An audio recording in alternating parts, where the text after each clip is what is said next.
What? The bonding went really well. Okay. Peter keeps humping her, and she'll let him unless he starts biting while he's humping. And it looks like they're actually starting to get closer to her grooming him. So once that happens, I think we're gonna be set. Okay. So hopefully in a few days they can figure it out.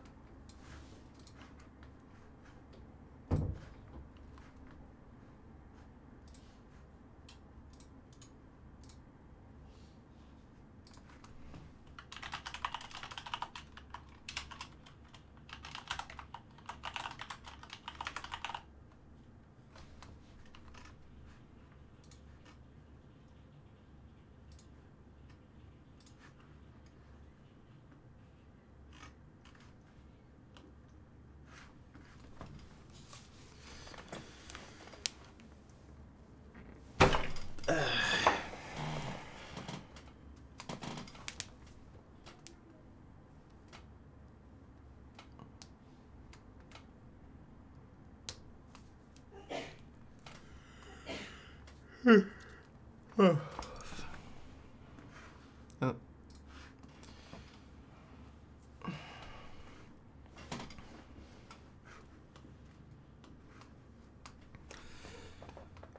Lil Gringo, Marcus Cristo, Mateo, Wildstyle, what's up, guys?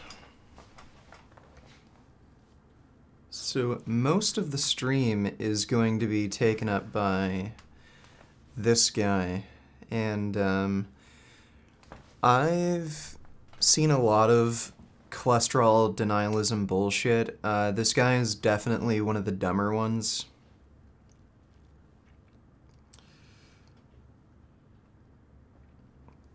Yeah, rather than, like, you know, showing evidence, even though it's, you know, they all show invalid, garbage, like, evidence that's flawed by design, this guy doesn't actually show evidence. He just kind of rambles and makes absurd claims.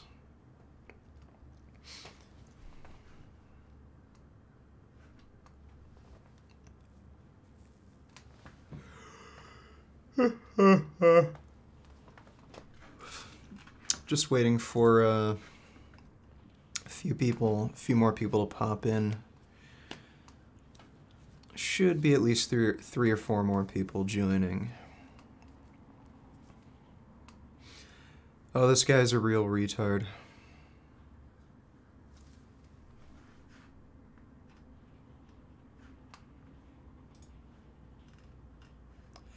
Yeah, that's funny. He challenged me to a debate too, by the way, and I did email him, and or no, I told him to email me, and so the debate is going to happen sometime, either in the next few days or next weekend. So that'll be hilarious. And after you watch this, you'll get a good idea for how stupid the guy is. Richard, do you believe sugar plays a greater role than animal products in causing chronic diseases? No. Given the evidence, no. Like what? Cholesterol is the biggest risk factor for heart disease. Sugar doesn't raise your cholesterol. It can raise your triglycerides, which is a risk factor. You know, it can cause inflammatory processes to occur, so it does play a contributory role. But as far as being a main cause, no. Diabetes, well, diabetes isn't caused by sugar. It's caused by saturated fats, and cholesterol itself, actually, damages your pancreas, so you can't produce enough insulin. It also essentially gums up the works. It just builds up in your muscle cells. Can cause mitochondrial dysfunction. Basically, it literally clogs up the works of your body's cells, and it inhibits insulin from even entering your cells. So again, like saturated fat is the cause there. Sugar doesn't do that. And what cancer? There are some cancer cells that do really well on glucose, but the biggest ones, breast cancer and prostate cancer, they're largely affected by saturated fat, cholesterol, and IGF-1. Sugar doesn't really play a big role there. And I think lung cancer is the most common form of cancer. Let me just look that up. Maybe it's not. Might be cancers of the gastrointestinal tract. Okay, so skin cancer, lung cancer, breast, prostate. Well, lung cancer, primary cause is due to smoking. Skin cancer, that's another cancer that's affected by methionine. So again, not sugar. So no, I'd say animal products are the main cause.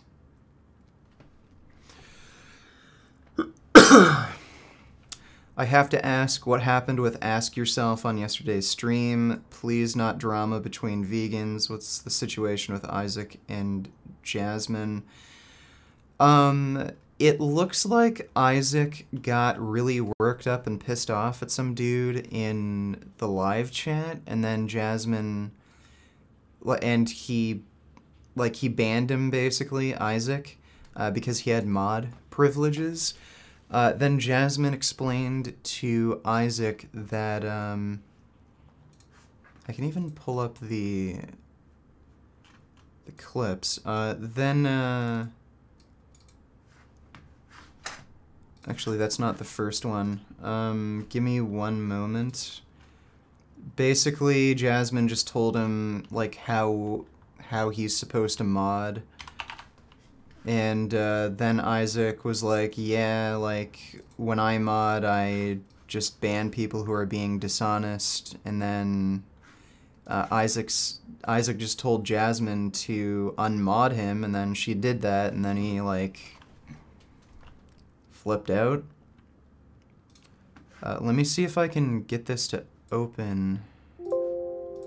Yeah. Okay, so hopefully you guys can see this. So this is just a screen cap from the live chat. It says, Isaac said, try being less dishonest this time. It was the dude he was replying to. Then Jasmine just said, just because you disagree with someone or the way they talk annoys you doesn't mean they should be banned. I know some people are dumb as hell, but here people only get banned for perma-trolling or spam. So she just explained to him how he's supposed to mod the chat. This guy he was arguing with, apparently he was being intentionally dishonest, possibly. But we don't ban people from the chat just for being dishonest. You have to be, like, trolling really hard, like, excessively, or just spamming like crazy. Like, insane, ridiculous, retarded swearing can also get you banned from the chat. But that's it. Otherwise, anything goes. So then Isaac said, lol, I banned on dishonesty. You're def demodded on Discord. So Isaac said, okay, well, that's not the way I ban people. I ban if somebody's dishonest. And then he said, Jasmine's unmodded on Discord. Whatever. It just seems like an overreaction. And then later on, let me get to this here. I fucking hate the way they did the new, like, photo viewer in Windows. So then Isaac said some of the people in this chat are such fucking aids. Then somebody, like, criticized Isaac again, and then he said, shut your face, you fucking idiot. Then Jasmine just told Isaac to relax because he was kind of going crazy and swearing way too much and getting way too worked up. And then he said, demod me if you want. If I mod, I'd ban dishonest fucks like that. So Isaac was basically saying, like, I'm going to ban people who annoy me, who are dishonest, so demod me if you don't want that. And then Jasmine demodded Isaac, and then Isaac, like, flipped out at Jasmine, basically, unfriended her on Facebook and crap, so I don't know what he's doing. So...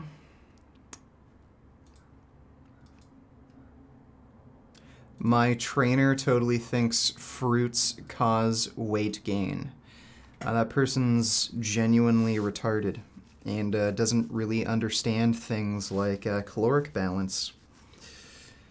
Richard, what does it mean to have LDL cholesterol below 50 milligrams per deciliter? Doesn't mean anything other than you're just at a much lower risk of heart disease. The lower the better, essentially.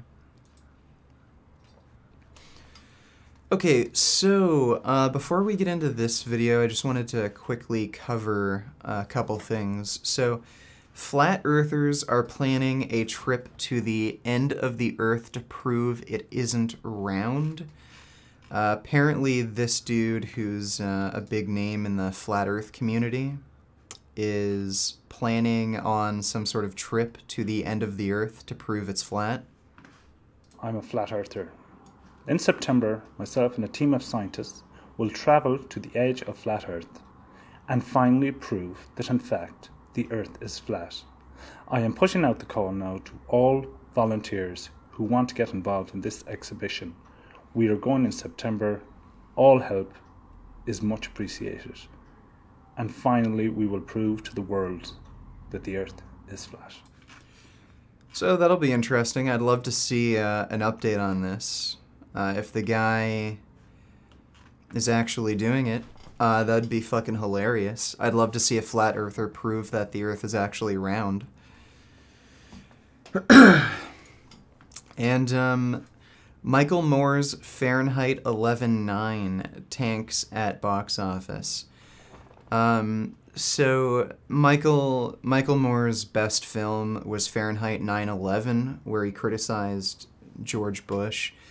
Now he made 11.9, which criticizes Donald Trump, and it's absolutely tanking at the box office. His last documentary, it was Sicko. It was about the healthcare system in America. That grossed like 24 million. This is expected to only make about 3 million. So really terrible. His biggest film, Fahrenheit 9/11, that made like 120 million. So yeah, nobody gives a shit about Fahrenheit 11.9. This article's made by Breitbart. They're a little biased, but if I had to guess, it's because everyone knows that Michael Moore is a fucking piece of shit, like a dishonest fucking quack crybaby. It's really weird too because he aligns himself. He like claims he's a left-wing liberal socialist. He's like he tries to make it seem like, oh, I support the working man. You know, he always talks about you know, General Motors factories being shut down in Flint, Michigan and shit, and how that should never have happened. But then he supports Hillary Clinton, who totally is owned by big banking corporations. She wants to deregulate the fucking banking industry. She even wanted to get rid of minimum wages and shit. She wanted to get rid of workers' unions. So he's just, like, I don't know what the deal with him is. He might just be crazy and going senile in his old age. But who knows? He might be, like, you know, bought out by people like George Soros and just given money to spread horse shit. But in any case, Fahrenheit 11.9 is not doing well in the box office, which is unsurprising because everyone knows Michael Moore is Just a fucking moron, doesn't know what the hell he's talking about, he's a complete hypocrite. And everything, like, you can look all this stuff up online now. I think that's another huge thing. Like, if Fahrenheit 9/11 came out in this day and age, probably wouldn't have been as popular because, you know, the internet wasn't as developed back then. I think that was before YouTube. So, you know, people could have just, you know, people can just look up all this information, see whether it's true or not, so why would they go out to see Michael Moore's shitty fucking movie? So I thought that was interesting. Okay, now, this guy, Heal Your Gut Guy, that's his channel name on YouTube. He made a response to me criticizing Jeff Nippard, response to me criticizing Jeff Nippard's cholesterol claims. So the video he's responding to is Jeff Nippard exposes himself as a fraud. So this is good. This is one of the worst examples of retarded cholesterol denialism you'll ever see. If you get into 9/11, you realize pretty fast that Bush/mainstream media were not telling the truth. WT7, for example. Well, yeah, I think even among, like, expert, what's the name? Basically even among expert, like, demolitionists and architects, they're saying 9/11 was essentially an inside job. What are your thoughts on Isaac now? I think he just overreacts to a lot of things and he needs to, like, learn to calm down. Okay, so let's get into this video. Hi, today we are going to review Vegan Gains video, and it revolves around cholesterol. Now, before we get started, I'd just like to thank Vegan Gains because his victims are my audience. My victims. Yeah, eat fruits and vegetables. That is creating victims. Okay. My customers. Gut also, the floor is all over the place. Vegan diets just don't help. I basically came out of the hospital 3 weeks ago for the third time following Klein's shitty vegan. Okay, wait. I don't know what that fucking is. I'm so glad to hear this really cool video. A lot of people that say veganism can cure colitis actually got colitis when I went vegan, and then when I started eating meat, I started getting better. These are just anecdotal claims. How would this fucking person know they got all sort of colitis from a vegan diet? Was that actually diagnosed and found out by a doctor, or did they just assume this? Like, so you already get the impression that this guy doesn't exactly care about the sources of information he's relying on. Get so many people who take our course and actually heal their gut after being ravaged by veganism. They'll go vegan and they will just... Yeah, it's funny how you pick out these anecdotal claims, these people who just say, I went vegan and it caused my health problems, even though there's no fucking evidence. You're just taking their word for it. Funny how you find all of these people, but if you look at a massive study, like the Adventist mortality studies, vegans have the lowest risk of chronic disease. So what's going on here? Vegan diets are appropriate for everyone. They reduce chronic disease risk, and a few people, they might have some sort of underlying health condition that kind of makes whatever vegan diet they're following not work for them. And if they actually dealt with the underlying health problem, it would have been fine, but then they wrongfully assume, oh, the vegan diet, like, made my health terrible, when no, it's just you had some other underlying health problem that exacerbated any weird reaction you got to whatever diet you were following, and then you're wrongfully assuming, oh, veganism destroyed my health. Well, no. feed the infection in their gut and stress out their digestive system anymore. We have to look to feed the infection in their gut. I don't think you actually understand the main focus of your channel, Heal Your Gut. I don't think you actually understand any of the topics you discuss. If you have candida, you're not going to get rid of it by eating steak. It's a fungal infection. You need to deal with it with antifungal medication. to the patterns found in Mother Nature. Animals that eat... Okay, so now he's making an appeal to nature fallacy. A plant-based diet have very complex digestive systems, and our ancestors... Animals that follow plant-based diets have very complex digestive systems. Okay, well, chimpanzees that eat mainly fruits, something like over 98% of their diet is plant-based. Do chimpanzees have a complex digestive system? They do eat insects, and they do hunt monkeys from time to time, but 98% of their diet is plant-based. And you're saying chimpanzees have extremely complex digestive systems. Right.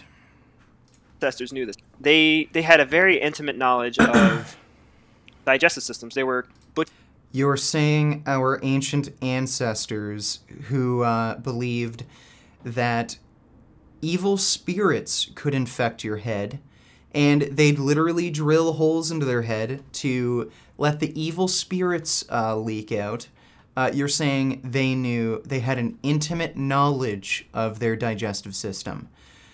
Sure. butchering animals, a few times a week, and when you're taking apart an animal, you get to see their digestive hardware, you get to see the foods in their gut, and to hunt these animals, you knew everything about their lifestyle. You knew what they ate at what time of the season, and you knew all sorts of things about.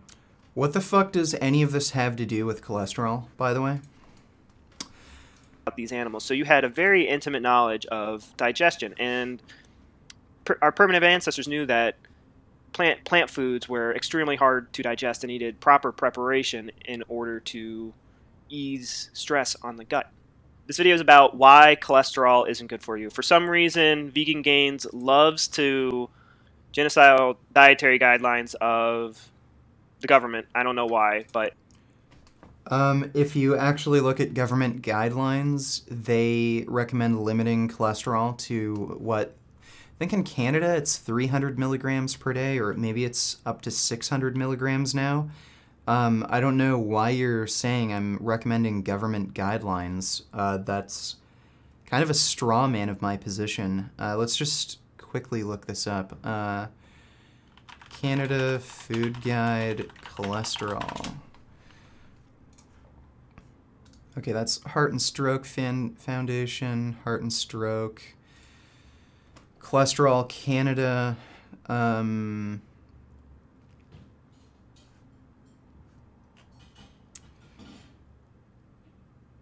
Okay, yeah, it looks like if you actually look up the Government of Canada's website, they don't actually mention cholesterol itself as raising cholesterol. They're only talking about foods that are high in saturated fat.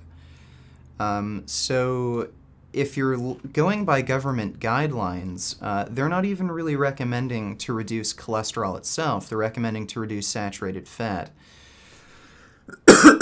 And let's just say, for the sake of argument, the government does recommend having a cholesterol intake of 0 and reducing saturated fat.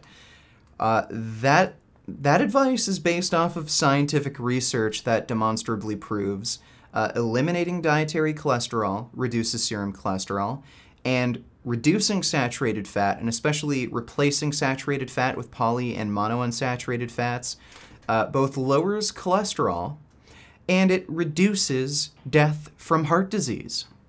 So you're asking why I recommend eliminating cholesterol and reducing saturated fat.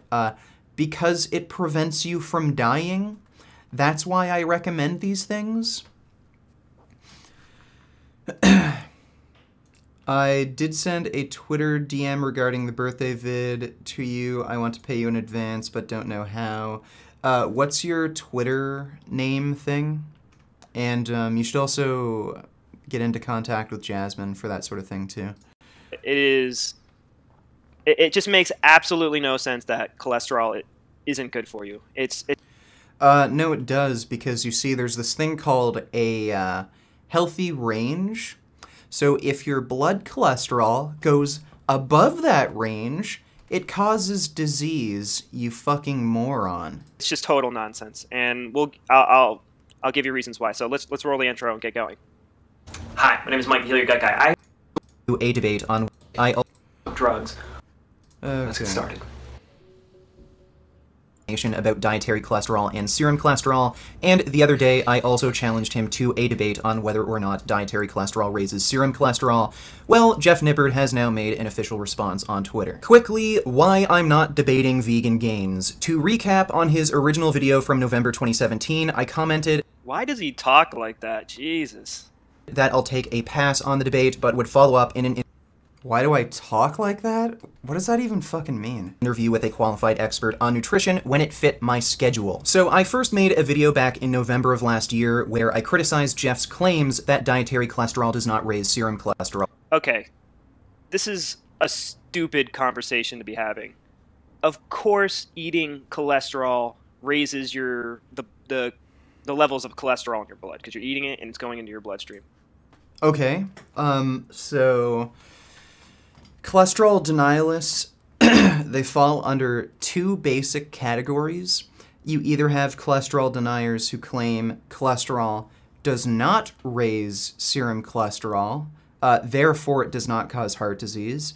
So this category, they do believe that elevated serum cholesterol is a risk factor for heart disease, but they don't believe cholesterol and dietary cholesterol, and often saturated fat, they don't believe those two nutrients raise serum cholesterol in your blood.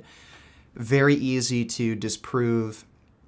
And then there's a second category who claims that this guy falls under, where they claim that elevated serum cholesterol is not a risk factor for heart disease. Now, there's a number of ways these people make excuses for this. The most common way I find is that they cherry pick cross-sectional observation studies where they'll show some sort of research where saturated fat or cholesterol was not associated with an increased risk of heart disease. The problem there is cross-sectional observation studies are by design incapable of finding a link between saturated fat and cholesterol, just due to the wide variability in baseline cholesterol levels. Your cholesterol score is very strongly linked to your genes, so you're not going to find a consistent pattern of cholesterol or saturated fat intake, levels of serum cholesterol, and consequently risk of heart disease. And there's the second, there's the second most common argument where they'll cherry pick population studies where it's typically elderly individuals you see this in, and you'll find a reverse causation effect where older people who have declining health and they're developing chronic disease, they tend to have lower cholesterol levels, and among those elderly populations, the people with lower cholesterol levels actually have an increased risk of death from all causes and even heart disease. Now, the reason for that is their health is in decline, either the diseases they have, the medication they're taking, or just the confounding, all of these confounding factors where they just have a loss of appetite, things like that. That can lower your cholesterol score. And yeah, if you're really, really sick, and your cholesterol levels go down, okay, well, you're going to be at an increased risk of mortality compared to people who are overall healthier, although they have a higher cholesterol score. So, again, there's no good argument against, oh, well, cholesterol doesn't cause heart disease. No, there's every indication it does. The thing is, these people don't actually have an argument. They just have weird diversionary excuses, and you're about to see the stupid-ass excuse this guy comes up with. No duh. That's a good thing. Cholesterol is the stuff of life. It is in egg yolks. Why do you think the egg yolks are high in cholesterol? Do you think that's an important part of building the baby bird? So, so because eggs contain cholesterol, therefore cholesterol is healthy. Ah. In every single other egg? In the most developmental time span of an animal's life, they're being nourished by cholesterol to build a body. If they're What the fuck does this have to do with elevated serum cholesterol causing disease? So, this is what I mean by retarded diversionary tactics. They don't actually have research showing that elevated serum cholesterol does not increase risk of heart disease. What they do is they come up with these weird excuses and diversionary tactics to get as far away from the topic as possible, while trying to kind of make sense. So rather than showing research to the contrary, that, oh look, elevated serum cholesterol didn't cause the progression of atherosclerosis, no, he's going to start talking about how cholesterol is natural and how baby animals need cholesterol to grow, therefore how could it be harmful? Well, that's not what we're fucking talking about, moron. There was not high levels of cholesterol in this egg, Mother Nature would not be able to build a body. Whether it's a chicken or a crocodile or whatever egg, an ostrich, all these egg yolks are high in cholesterol. So, look, eggs are also high in protein. Does having elevated protein, is having elevated protein in your blood a good thing? Like, should you have, just extraordinarily high amounts of protein in your blood? Because, without protein, we'd be dead. We wouldn't be able to grow without protein. So, elevated protein in the serum is a good thing, right? No, that's actually a sign of kidney failure. So, yeah, there's a healthy range. I don't know why this concept is so hard to understand. There's a healthy range for serum cholesterol. We know that range. It's 50 to 70 milligrams per deciliter. We know that by looking at populations who do not develop atherosclerosis. That's the serum cholesterol range we have at birth. That's the serum cholesterol range in other primates that do not develop atherosclerosis. So there's all of these converging lines of data that clearly show the healthy range is 50 to 70 milligrams per deciliter. Also, I find it funny how he's talking about, babies and cholesterol and how they need cholesterol to grow. Well, human infants, when they're first born, they have a cholesterol range of, 50 to 70 milligrams per deciliter. So if that's the cholesterol score you have at birth, then why aren't you taking that into account? It's a little bit of it's a little bit hypocritical if you're talking about, oh well, this is what we have as infants, and if that's important, okay, well, when we're first born, we typically have a cholesterol score of 50 to 70 milligrams per deciliter. So if this line of reasoning is logically valid, then that's the cholesterol score you should have as an adult. So I don't see why you think it's a good idea to elevate our serum cholesterol score well above that range when that's the cholesterol score we had as infants. Really stupid guy. So just by using logic, without whipping out your science book, we can conclude that cholesterol is good for you because it helps animals and Mother Nature build a body. Oh, fucking shit. Nobody's claiming that you don't need any, look, you don't need any dietary cholesterol, but your body produces cholesterol on its own. I'm not claiming that if you had a blood cholesterol level of 0, you'd be in good health. If your body didn't produce any cholesterol at all, then yeah, you'd be in really poor health. But the thing is, everybody produces cholesterol, and there's no evidence that having a low cholesterol score, even really, really low scores. There was a case report of a retired U.S. Navy chaplain who I think was like 58 or 60 years old. He had an LDL cholesterol score of 4 to 8 milligrams per deciliter. That's about 10 times lower than the ideal range, what's considered the healthy normal physiological range. So even with a cholesterol score that low, he was noted as having remarkably good health. You can have extraordinarily low cholesterol scores and be perfectly fine. So if you're going to claim, oh, well, the higher your cholesterol score, the healthier you are, okay, well, where's the evidence for that? And when we look at mammals, all of mother's milk, all of them, humans, seals, cows, goats. Okay, so are you a baby cow? Are you a baby goat? Are you a baby human?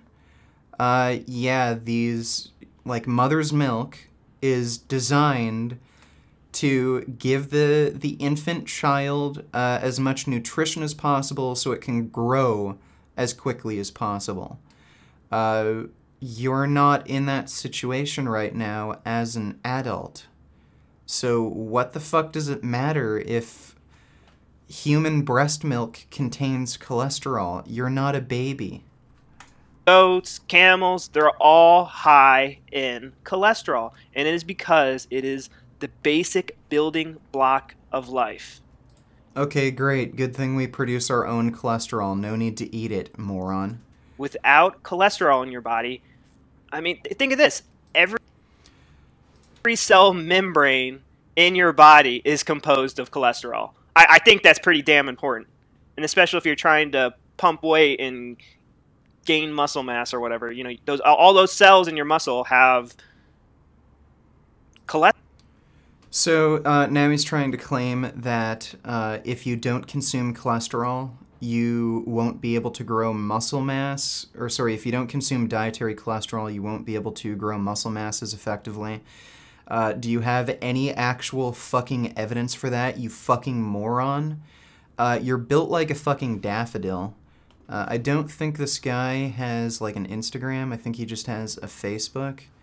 But, like, really, you're talking about... Let me see if I can find his Facebook. Oh, it's over here. This guy is talking about building muscle when... Yeah. Wow. Yeah, that cholesterol is really making you ripped, right? Fucking idiot. Cholesterol as it's a huge part of its composition. Why would you deprive your body of it? There's a reason why cholesterol tastes good, because your body needs. Cholesterol doesn't taste good. And if you're talking, so if something tastes good, that means your body needs it. Okay, well, I guess processed sugar is healthy for you because it tastes fucking great. Your body must need it. Like, stupid. So what do we have? We have appeals to nature. That entire argument was an appeal to nature. Oh, well, baby birds have cholesterol in the egg yolk. Okay, so that's really an appeal to nature. And now we have appeal to taste pleasure. So because foods that contain cholesterol taste good, that means cholesterol is good for us. Notice how he doesn't provide any fucking research for his claims. The topic of contention here is that is whether or not elevated serum cholesterol levels cause heart disease. So rather than providing research to the contrary, he's just making appeal to nature fallacy. Oh, cholesterol occurs in nature, so that means it's good for you. Appeal to nature fallacy, not a valid argument. And appeal to taste pleasure. Oh, well, it tastes good, so it's good for you. Retarded. Needs it. Your body needs it, so it craves it. Your body needs it. Okay, where's your evidence that your body needs dietary cholesterol? It is not an essential nutrient.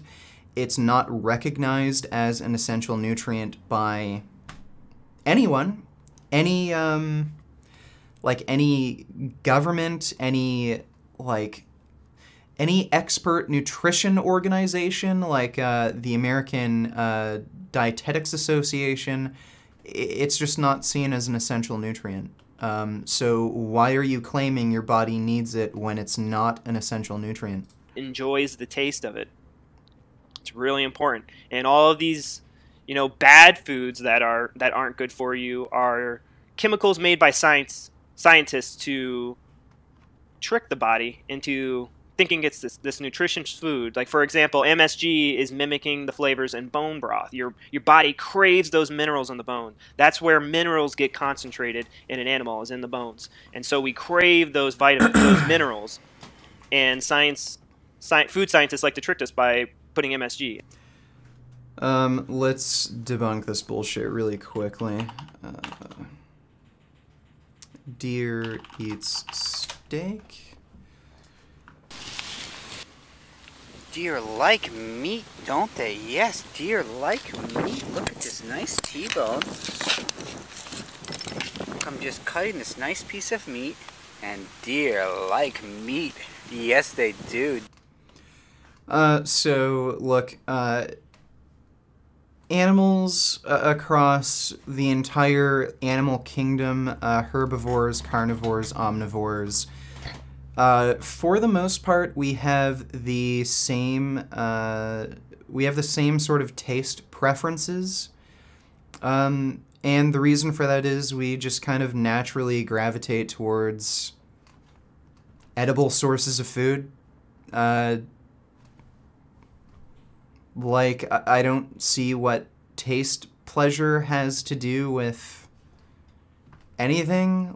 Yeah, if you notice something has a fatty, salty, sugary, sweet taste to it, you're probably going to like it just because throughout our evolutionary history, these tastes have been associated with a source of calories and nutrition.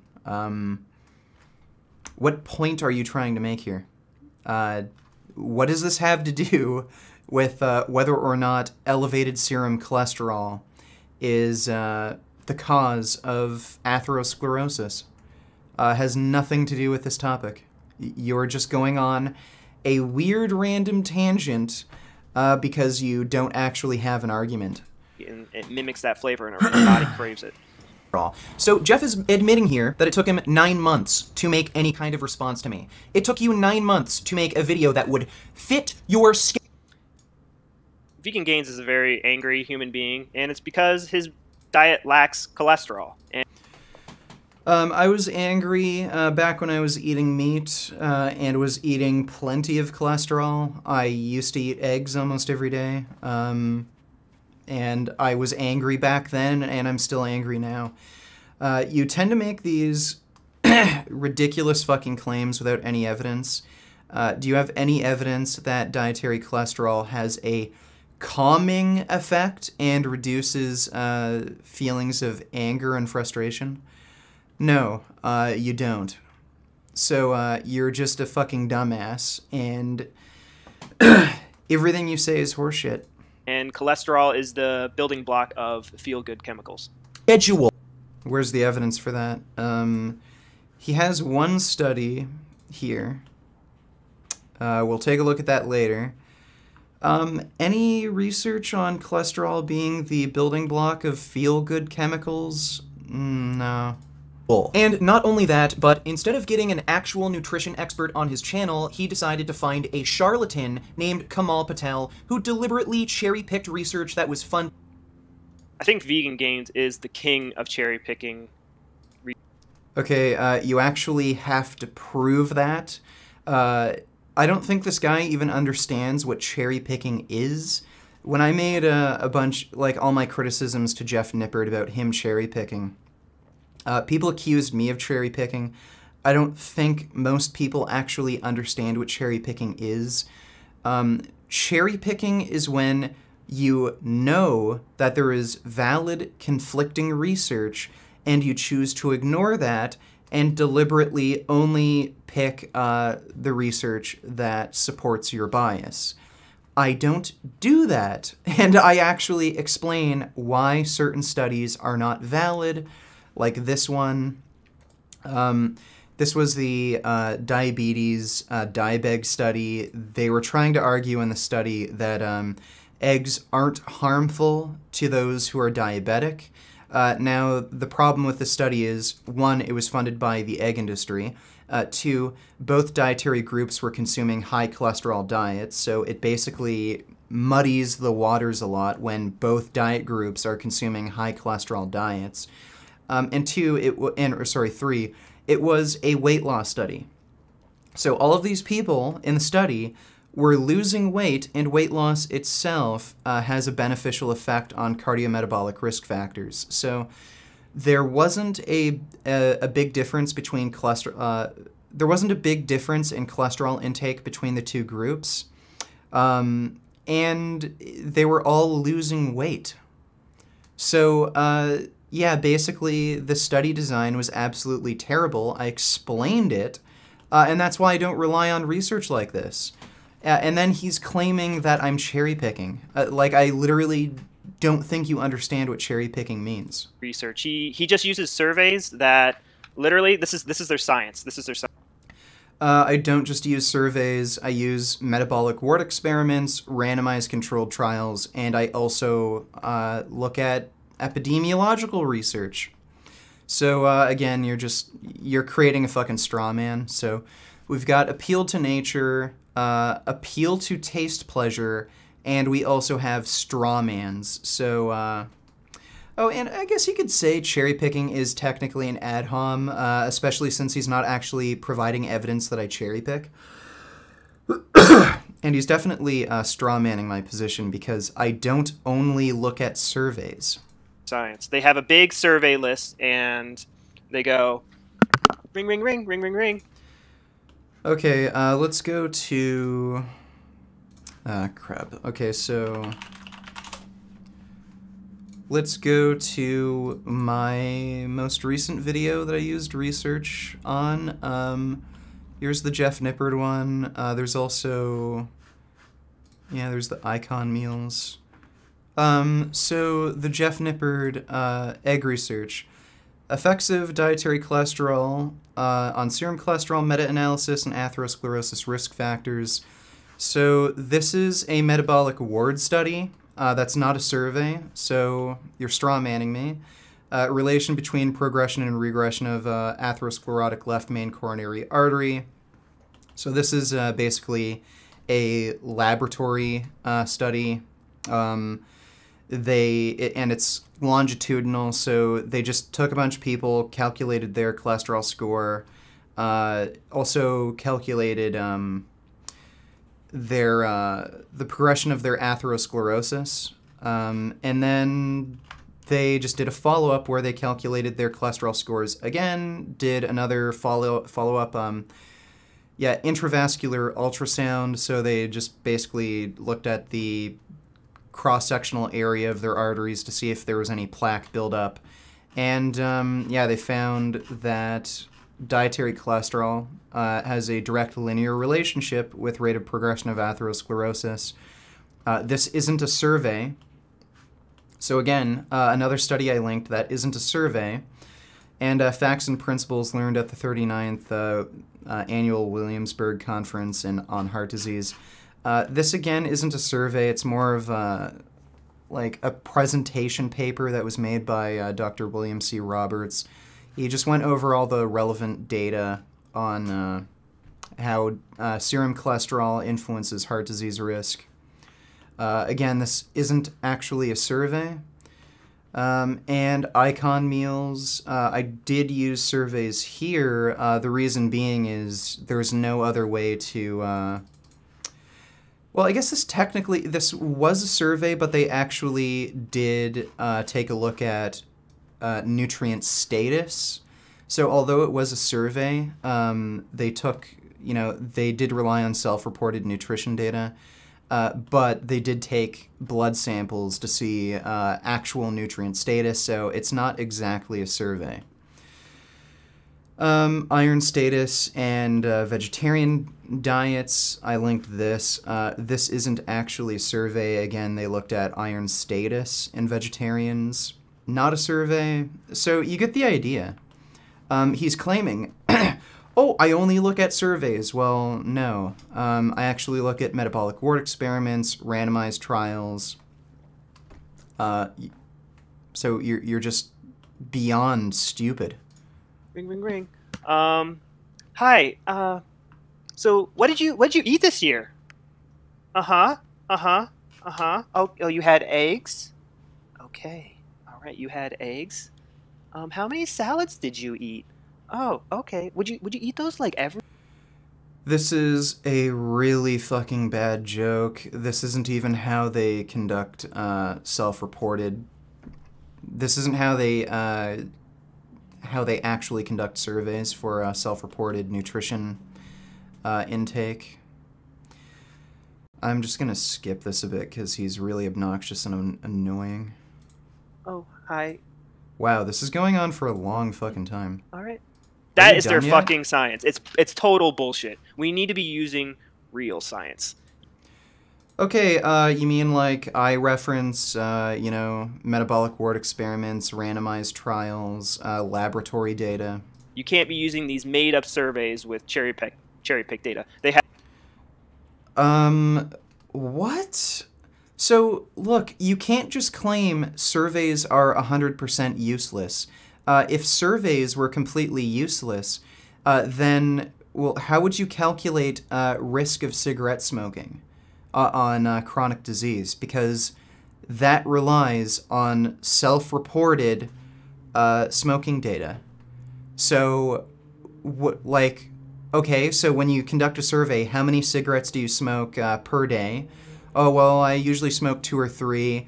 And then they ask another person, oh, I smoke like a pack of cigarettes a day. Oh, that's all useless data? No. If you're going to go by those standards, then the first research that found cigarette smoking causes disease, well, that has to be completely thrown out the window. Surveys are important for determining whether or not risk factors actually impact populations in the real world. You can find some sort of substance that has a cancer-causing effect in a laboratory, but in the real world it might not actually be a significant risk. And if it's not found to be a significant risk, well, then it doesn't really need to be researched any further. We don't need to...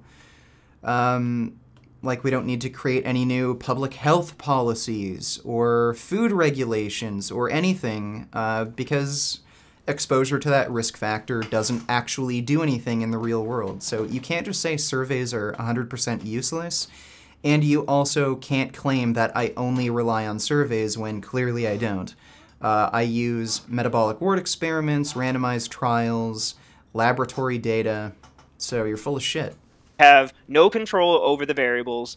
They they do actually control for confounding variables in epidemiological research, including these dietary intake surveys. They rule out people with a high BMI. They can rule out people who smoke cigarettes, drink alcohol, don't exercise. So there is a level of control you have with these surveys. That's also just complete horseshit. absolutely nothing about this person. You know, they came in once at the beginning of the study, and and then they just get like a survey in the mail or they talk over the phone. You can't abstract any information out of that.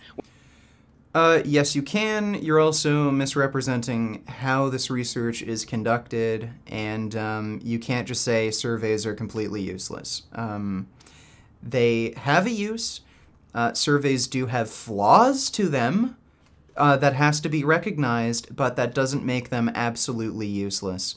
And I don't even know why the fuck you're talking about surveys, because the fucking research I'm referring to in relation to dietary cholesterol, serum cholesterol, and its subsequent risk on heart disease, that has nothing to do with surveys. That's all metabolic ward experiments, randomized trials, and laboratory data. When I do coaching calls, I make people fill out a very detailed list of what they're eating so I know what's causing gut inflammation. And I wouldn't even say that is thorough enough to Good for you. What the fuck does this have to do with cholesterol? Conduct studies like this. Yeah, it's just ridiculous. Like, he doesn't even pull up examples of me, like, cherry-picking surveys. This is just the most lazy, stupid bullshit. You basically strawmanned every single argument I've ever made, and you did not provide any evidence that I've ever even done this. By the egg industry to try to prove that eggs are not harmful for human consumption. You are a goddamn liar, Jeff. Vegan Gains made a response video to the interview fixating on the egg's cholesterol point, ignoring the rest of the interview, which had many pro-vegan or vegan-neutral points, both ethical and nutritional. So this is a very strange sentence. You call it fixating when I make a video Look at this guy's stupid, retarded face. Like, are you actually trying to be entertaining? You think making faces in the corner when I'm talking? Oh, people are gonna enjoy this. Criticizing you for certain claims you made about dietary cholesterol and serum cholesterol. Like, yeah, I disagreed with you about some. Again, we're arguing about something stupid. Of course. The argument I had between myself and Jeff Nippard was that, So the topic of contention between me and Jeff Nippard was that was over whether or not dietary cholesterol raises serum cholesterol. Jeff Nippard does believe that elevated serum cholesterol is a risk factor for heart disease. So all I have to do is prove that dietary cholesterol does in fact raise serum cholesterol. You calling this argument stupid has nothing to do with the argument between me and Jeff. If anything, you should just call Jeff Nippard stupid because, yeah, obviously dietary cholesterol raises serum cholesterol. So why are you calling me stupid for pointing out something that's painfully fucking obvious? Jeff is the one who believes that dietary cholesterol doesn't raise serum cholesterol. I proved that it does. So why are you calling me stupid when I'm proving something that you agree with? Of course, eating egg raises your cholesterol. It is a good thing. Your body needs cholesterol to do all sorts of things. Build testosterone, where's your evidence that dietary cholesterol raises bioavailable androgen levels? You have no proof. You have no proof of this. There's no evidence that you need dietary cholesterol to produce testosterone. There's no evidence that dietary cholesterol raises bioavailable androgens. You're just talking out of your ass again. Feel good feelings, which Vegan Gains is definitely. Okay, so like what? You think I was vegan my entire life, you fucking moron? Before I went vegan, my depression was way fucking worse. My anger levels probably about the same, but my depression was way fucking worse. Okay, well, why didn't cholesterol help me then when I was eating like an egg about every day at one point?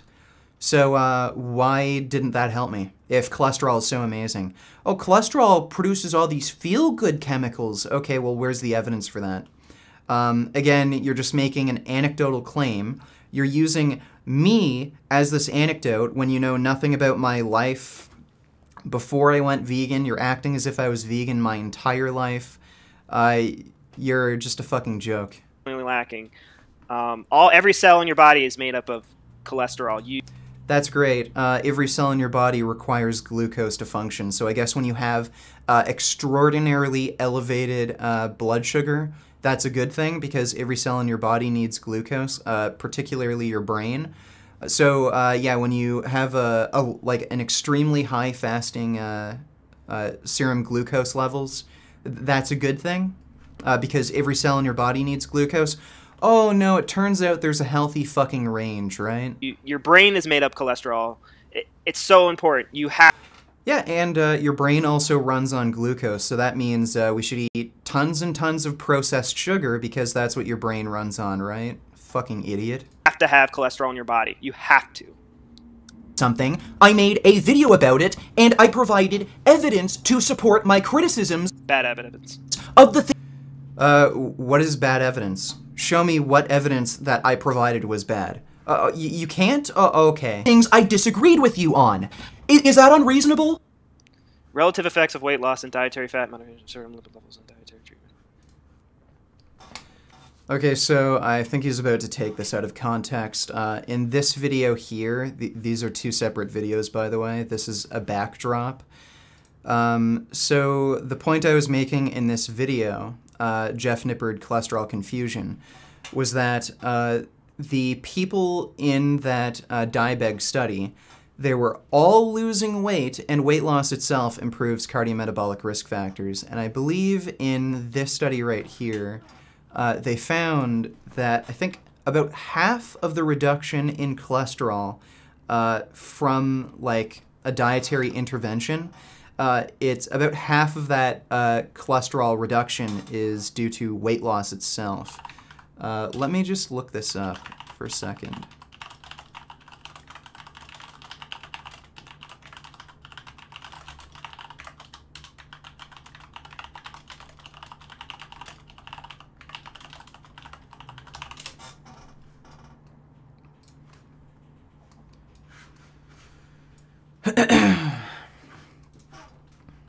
Full free text is available. Okay. Just waiting for it to load. Let's see.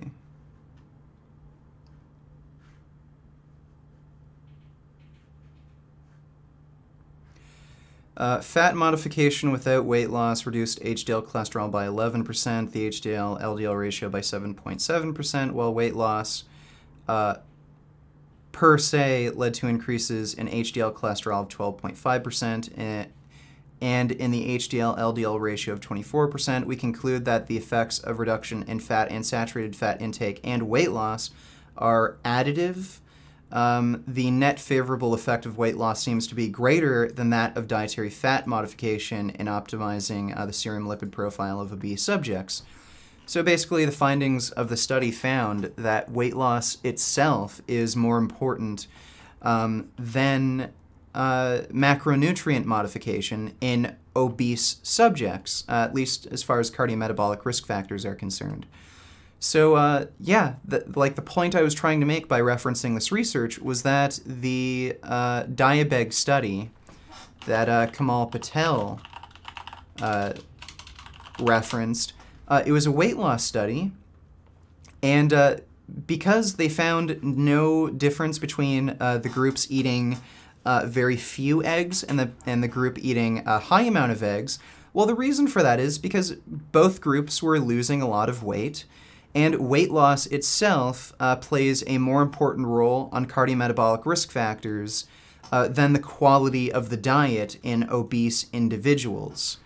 So, yeah, let's watch him just strawman me again, I suppose. Why are we talking about obesity? Is it unreasonable for me to disagree with you on any... So, he just throws lab studies up and they make no sense whatsoever. Oh, so it wasn't a fucking survey. Again, he's taking everything I say out of fucking context. No, it does make sense. I was trying to demonstrate that this study here is flawed by design because it was a weight loss trial. They found that there was no significant differences in cardiometabolic risk factors between overweight, obese subjects consuming very few eggs and those consuming a lot of eggs. Well, eggs are often found to be horrible for people with diabetes. The reason this study in particular didn't find that eggs increased cardiometabolic risk factors in diabetics was because it was a weight loss study. So I showed this study to explain like why weight loss would impact the results of the study. And the study found that weight loss itself has a larger beneficial impact than macronutrient changes in the diet. So that's why I referenced the study. You're a fucking dum-dum, and you don't understand things like fucking context, I guess? Weight loss in sequential group showed that weight loss per sequence was responsible for Per se. Okay, so he can't even read. about 50% of the total reduction in total cholesterol. And Yeah, okay, so I don't know why he didn't just open up the study in another window and he's trying to read it from here. Again, this guy's a fucking dum-dum. for about 60% and 70% of the fall in LDL, cholesterol, and triglycerides. This LDL and HDL bullshit needs to stop. It needs to stop. You need cholesterol. Don't try to micromanage. Okay, so this is interesting because weight gain itself will increase your cholesterol levels. Even if you eat like a vegan diet, no cholesterol, very low amounts of saturated fat, if you gain weight, that will raise your serum cholesterol score. So if weight loss itself causes weight loss, then apparently, according to him, weight loss is bad for your heart health.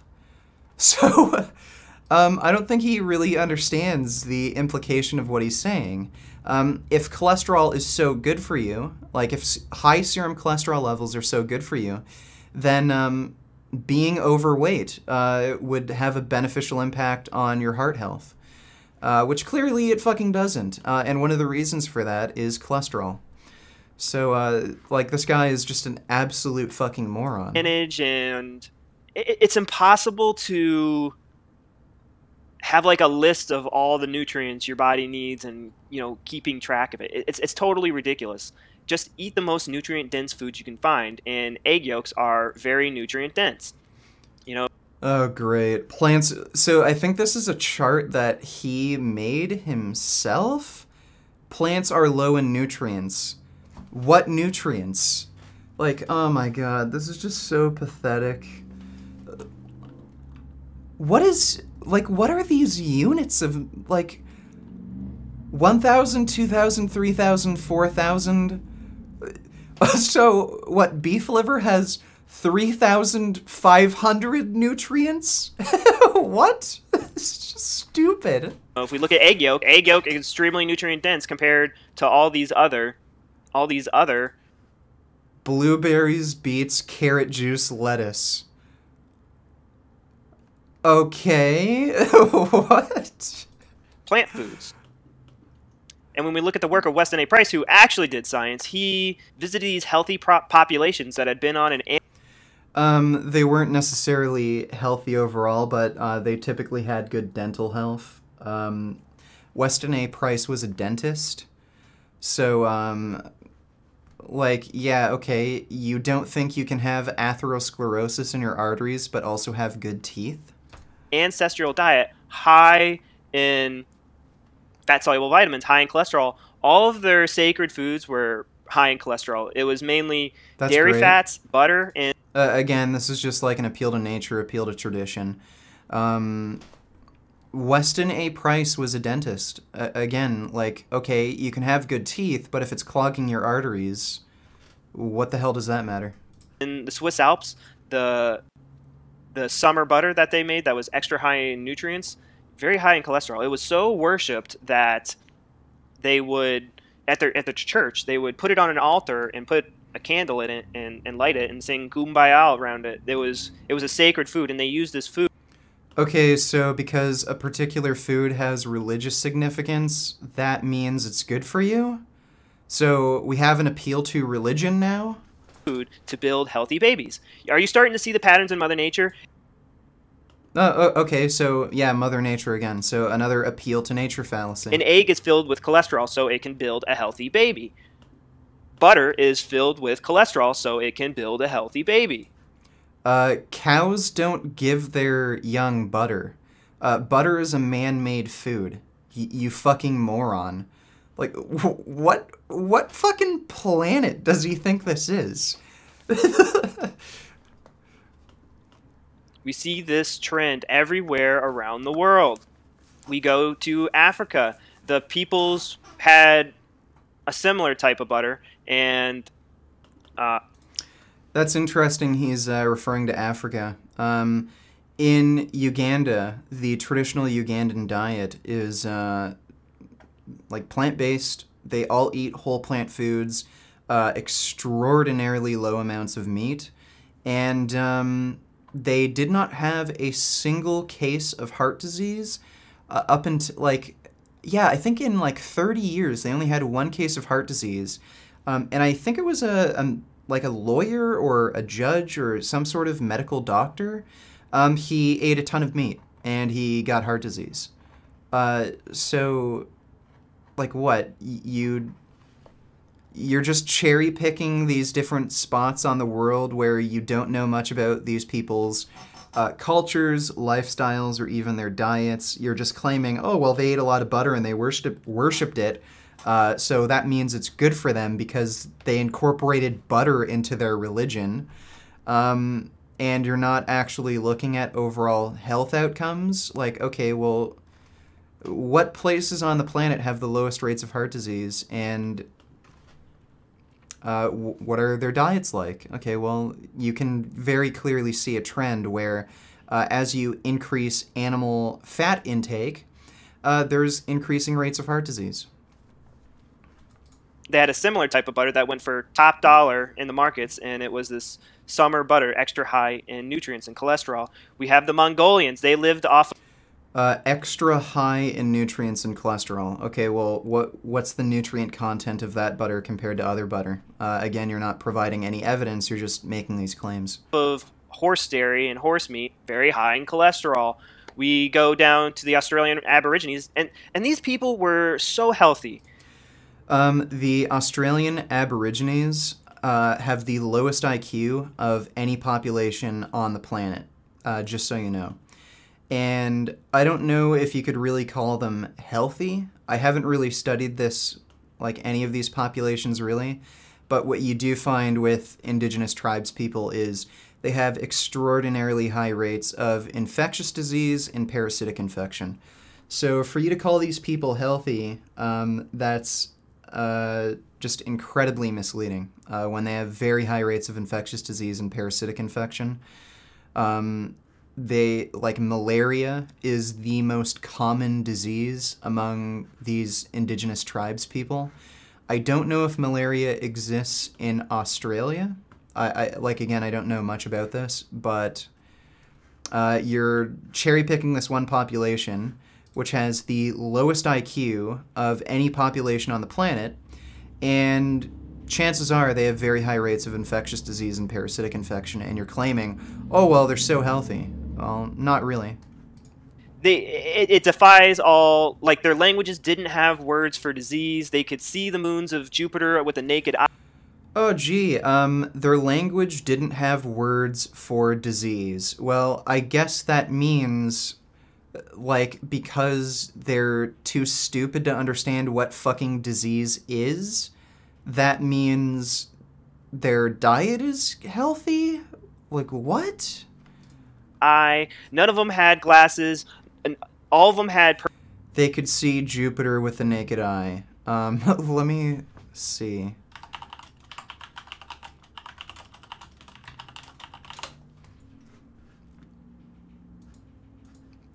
Five brightest planets, Mercury, Venus, Mars, Jupiter, Saturn, have been known since ancient times and can be easily seen with the naked eye.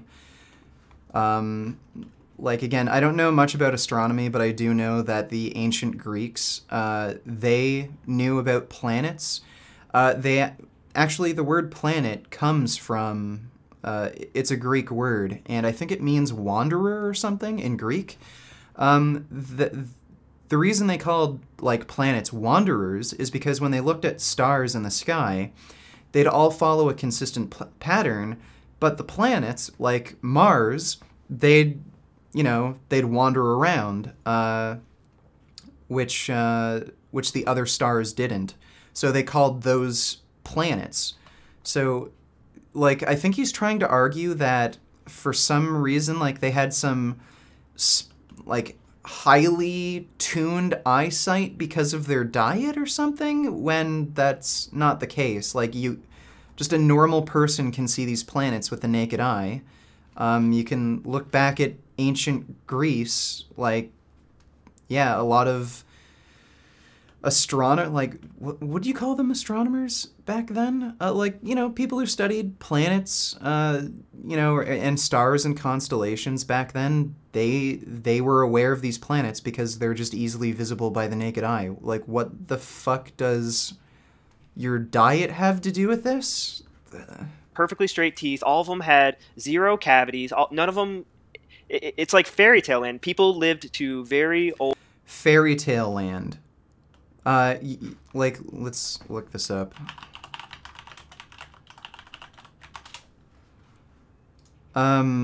Just so you know,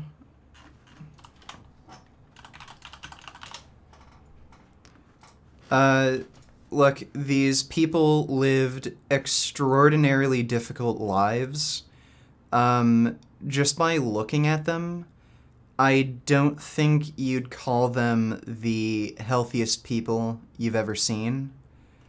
Do they look absolutely terrible? No, but, they don't look great. I don't know I don't know what standard this guy is even using to claim they're healthy. Again, very high rates of infectious disease among these people. They lived very difficult lives. I don't think if you lived their lifestyle, you'd call it paradise land. Also, you should know that these people are, like, again, they have the lowest IQ of any population on Earth. They used to practice ritualistic genital mutilation. I don't really want to show it, like, on Google here because I might get a fucking strike from YouTube and not be able to stream again. But what they do is they'd get a young male, preferably one with a larger penis. They'd split his dick in half, essentially. Just get a knife, split it in half. Then one of the elders with a smaller penis would basically have sex with the younger male with a split open penis and basically, yeah, uses penis as a vagina. Like, these people are crazy savages, basically. Now, how they were treated by, the first settlers here was absolutely horrible. They didn't deserve that treatment, but they're incredibly dumb, barbaric, insane people who lived in the fucking wilderness, and you're using these people as, like, an example of perfect health and shit? Like, what? Old ages. There were people like 80 and 100 years old out in the fields. Okay, do you have any evidence for this? How many centenarians were there in the Australian Aboriginal population? How do you know this? Where's the data? These people didn't have birth certificates, so it would be pretty fucking difficult to determine how old they are when they didn't have birth certificates. And look, I forget how old I am. Like, age isn't something I think of that often, and I can forget how old I am. You think these people with the lowest average IQ on the entire planet, they lived out in the fucking woods, very little freaking technology. They were still using, I don't even know if they used Stone Age technology. I think they had wood technology. Like, honestly, I don't even know if they were technically using Stone Age technology. You think they would accurately track their age throughout decades? You're claiming, oh, there are tons of people living over 100? Okay, where's the evidence for that?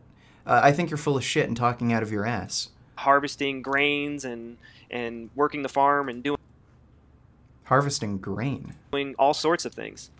But we go down to Australia. There was this festival where the moths would get nice and fat. They'd be like 50% fat, and nice and saturated fat. And all the neighboring tribes would come to this area, and they would just gorge themselves on these moths. We go to the... Moths? What?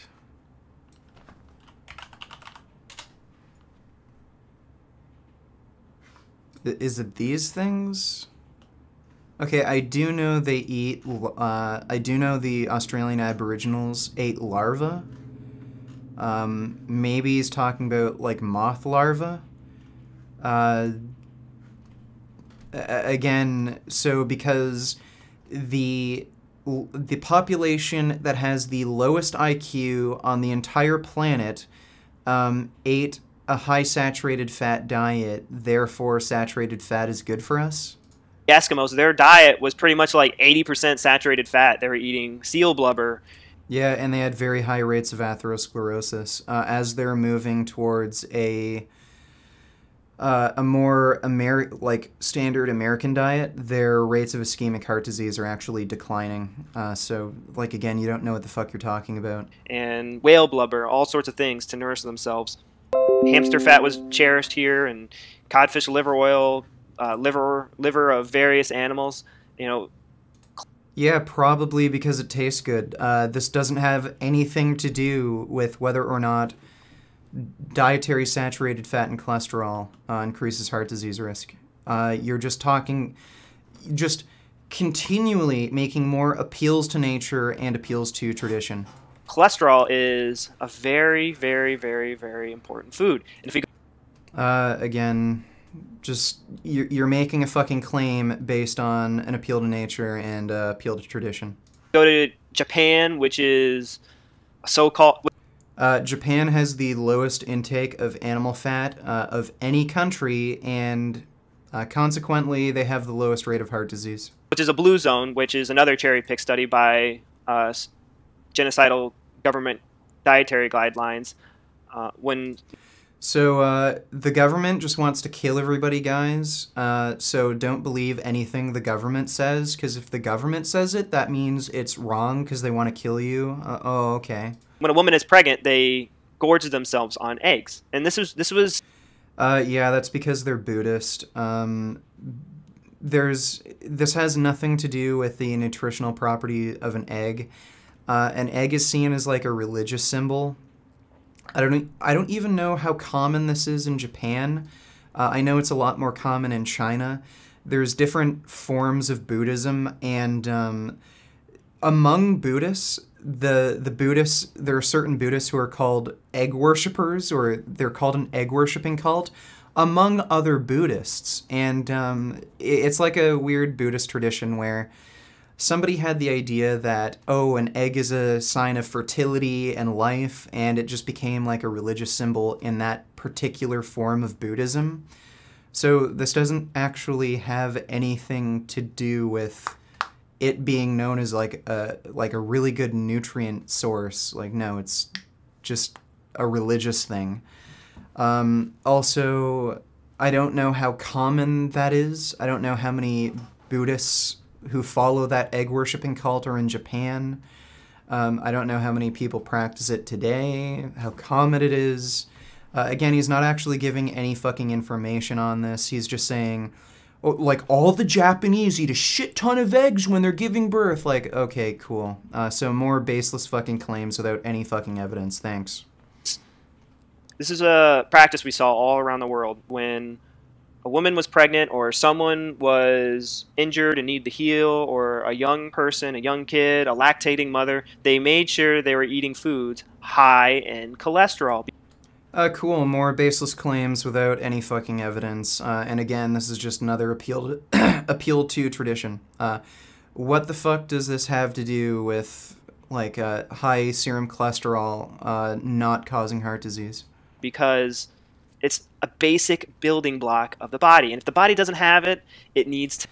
Your own body creates cholesterol as needed. So I don't know what the fuck you're talking about. To make it.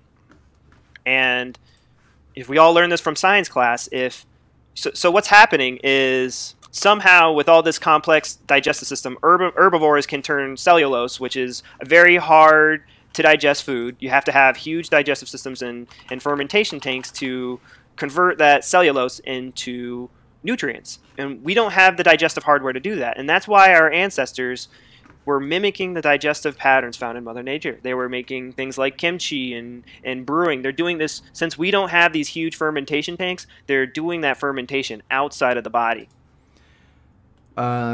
Okay. So we're processing food to make it easier to digest, extract more nutrients from it. We also cook our food.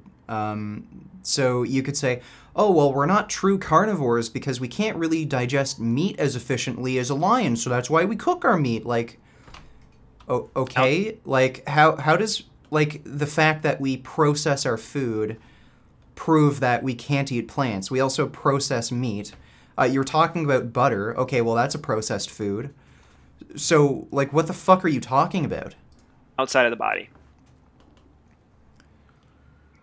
They are eating plants, concentrating the nutrients in their flesh, their organs, and the minerals in their bones. And milk is also an easy-to-digest form of the concentrated vitamins and minerals from plants. So, dairy is the most common, like, food allergy, or lactose in particular. Like, it's odd how the majority of the planet is lactose intolerant, and you're talking about, like, dairy being, like, an important food? Well, most people can't even eat it unless it's processed. So fucking retarded. What am I supposed to do, Jeff? When I criticize you, am I also supposed to say, well, no, don't worry, Jeff. I know we disagree on some things, but good boy, Jeff, good boy. You said some things I agree. Oh, yeah. That comes as the most nutrition he's seeing in a vegan diet. Fuck over yourself. Like I'm Who on the the fuck fence does about dating that? him, which I never was. So, like I mentioned before, the other day, I my uploaded the God. video where I challenged Jeff Nippard to... Honestly, I wouldn't consider myself an expert on cholesterol, hence deferral to experts and the interview approach. So here, Jeff Nippard... I'm not an expert on cholesterol either, but it doesn't take... Clearly. You don't need a PhD in genocidal dietary guidelines.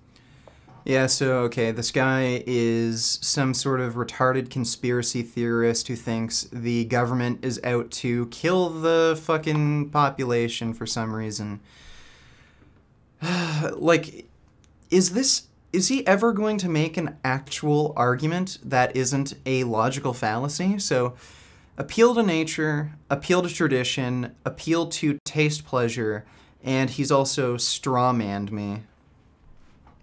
To know that cholesterol is healthy for you and observe the patterns in Mother Nature. is admitting that there's just no point in us having a debate about cholesterol because he really doesn't know anything about the topic. He couldn't argue either way whether dietary cholesterol raises serum cholesterol because he just has Again, a stupid argument. no idea. He'd have Yeah, I agree. It is a stupid argument, but Jeff is the one who brought this shit up, so I'm proving him wrong.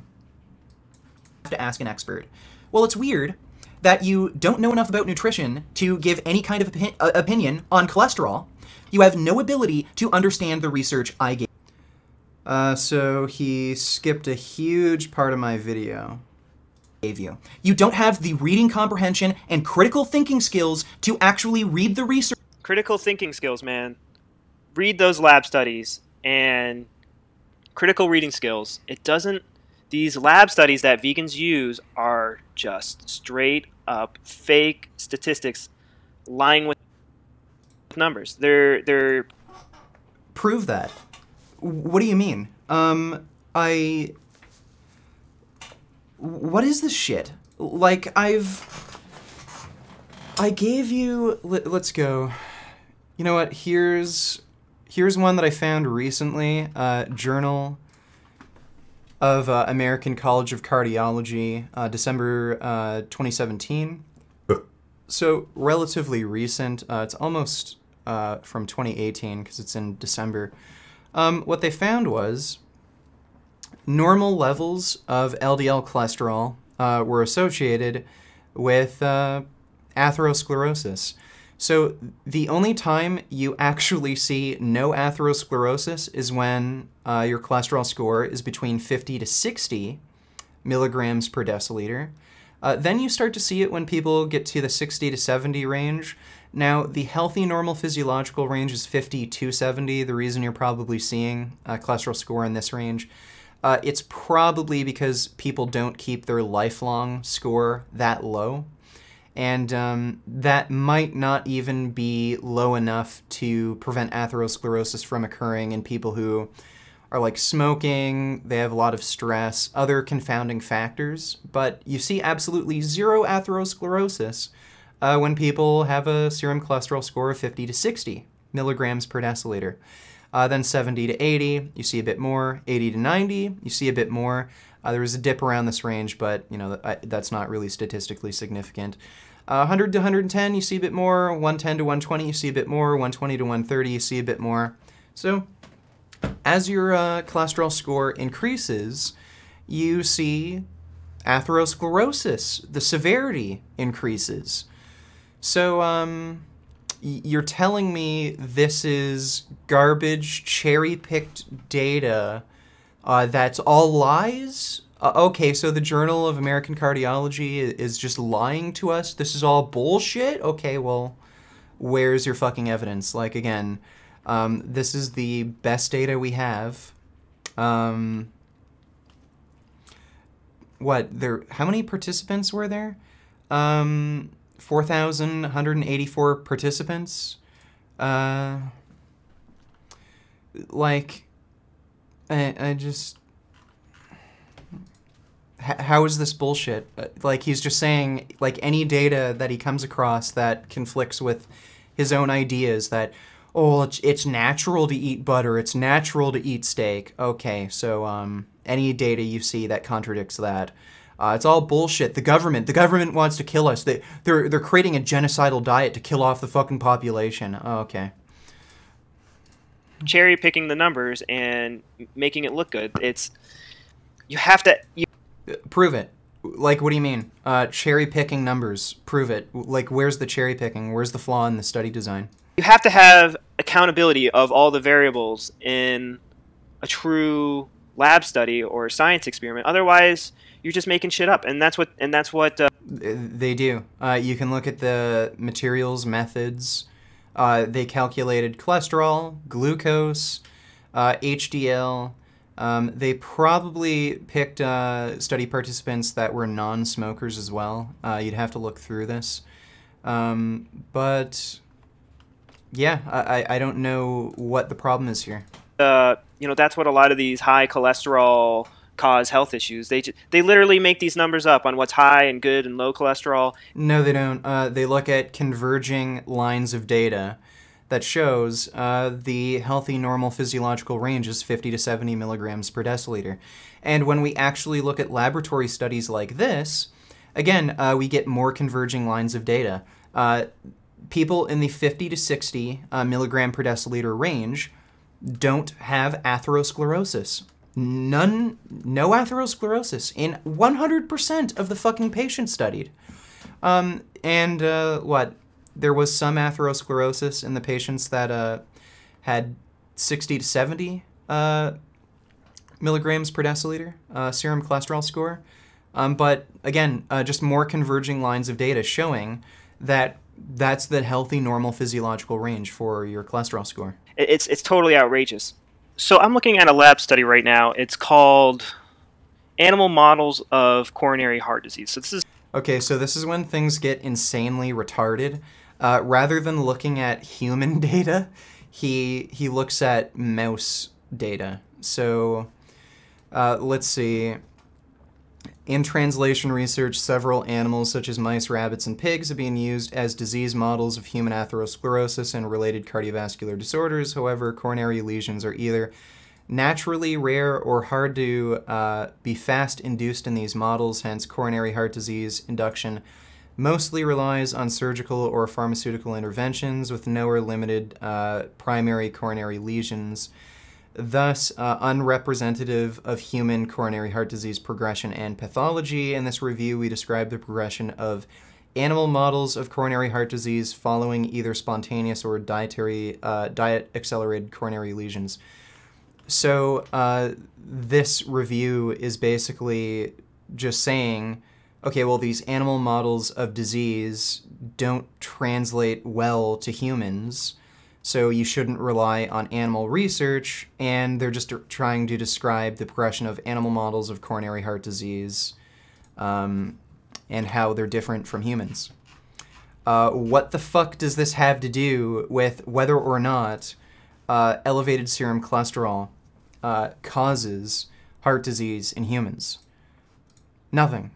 You're just a fucking Like, if this is about humans, why the fuck are you cherry-picking a study about animal models of heart disease? Like, aren't we supposed to be talking about humans? This guy is extraordinarily This is how they're tiring. inducing heart disease in animals. And there's a bunch of mumbo-jumbo up here. What we really want to look at is this Yeah, so basically, he can't read this. Let's see. So I think this is mainly covering mouse models. Mice are particularly susceptible to heart disease and congestive heart failure, so they tend to use mouse models in heart disease research. Let's see. So they're basically saying mouse models are especially unique for studying the mechanisms of vulnerable plaques, progression, and therapeutics. Other murine models, I think murine is like basically means mouse. Murine. Relating or affecting mice or related rodents, yeah, so rodent research.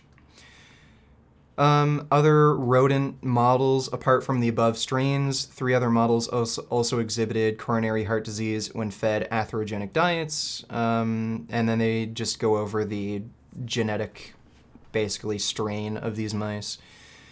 Let's see.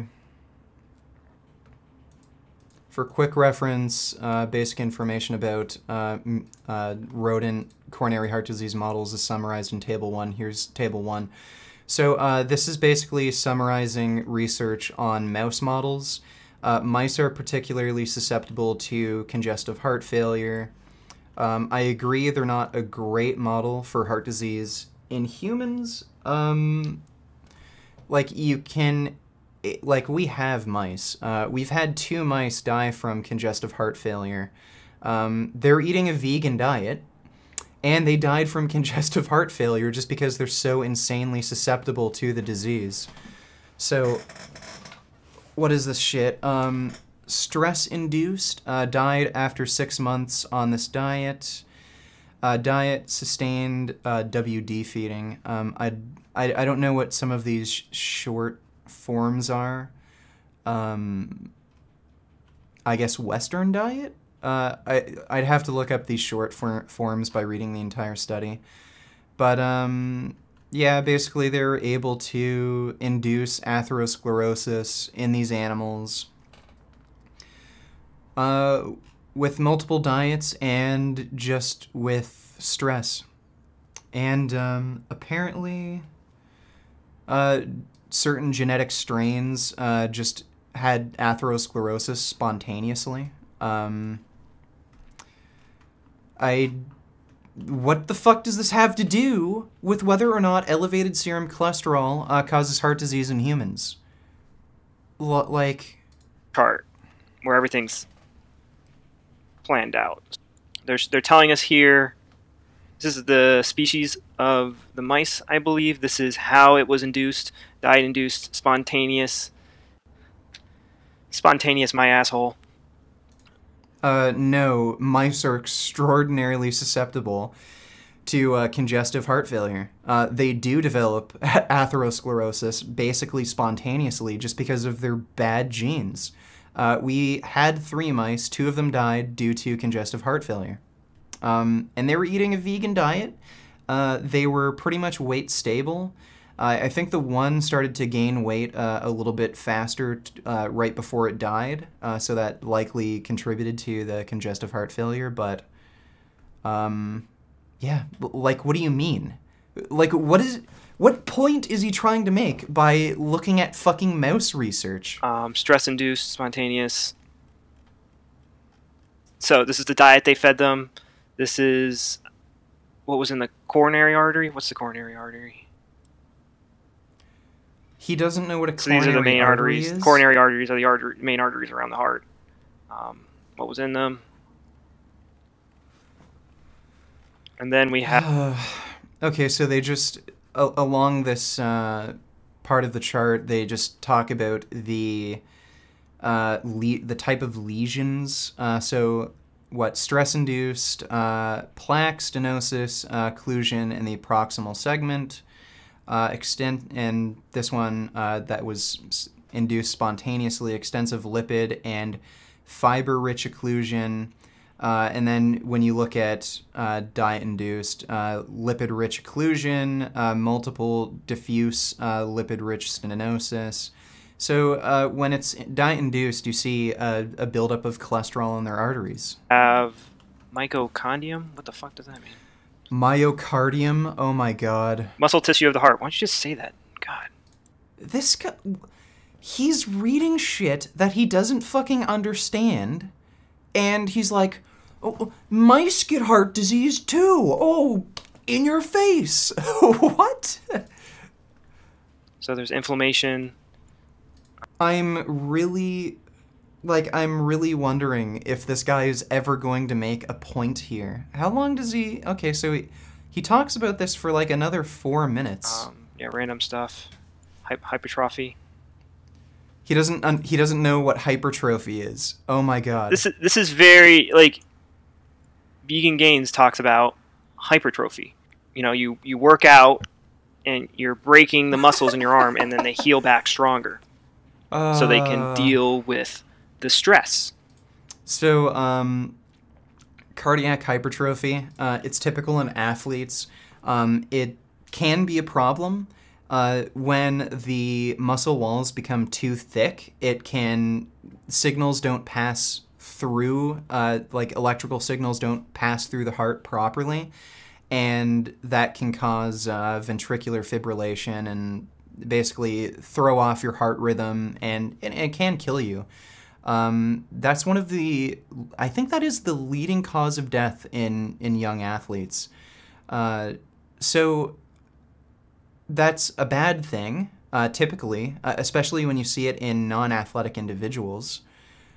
So, like, is he going to make a point here? Like, again, this was supposed to be about cholesterol. And you guys hear me talk about inflammation all the time on my channel. Inflammation is how the body heals. It's a good thing. If inflammation keeps coming back, then we're doing something to constantly injure that part of the body. And this principle applies throughout the whole body. So if your cardiac muscles around the heart have hypertrophy and those heart muscles are growing bigger than normal, then something's not right and something's causing those muscles. So he's kind of misrepresenting things.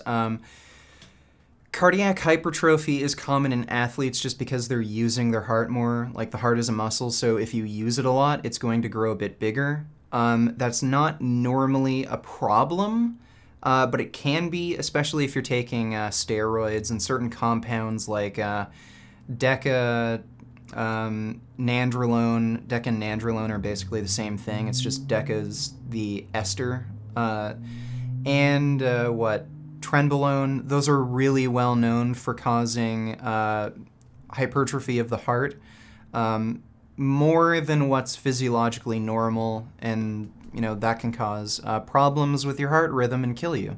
Muscles to work harder, and your body can adapt to that if it has the correct nutrients. And when you see this sort of thing in non-athletes, that's also a sign that something isn't, like, something is going wrong. Smokers tend to have enlarged hearts as well. And all these diets they have these rats on are shit diets. They are terrible, and they will.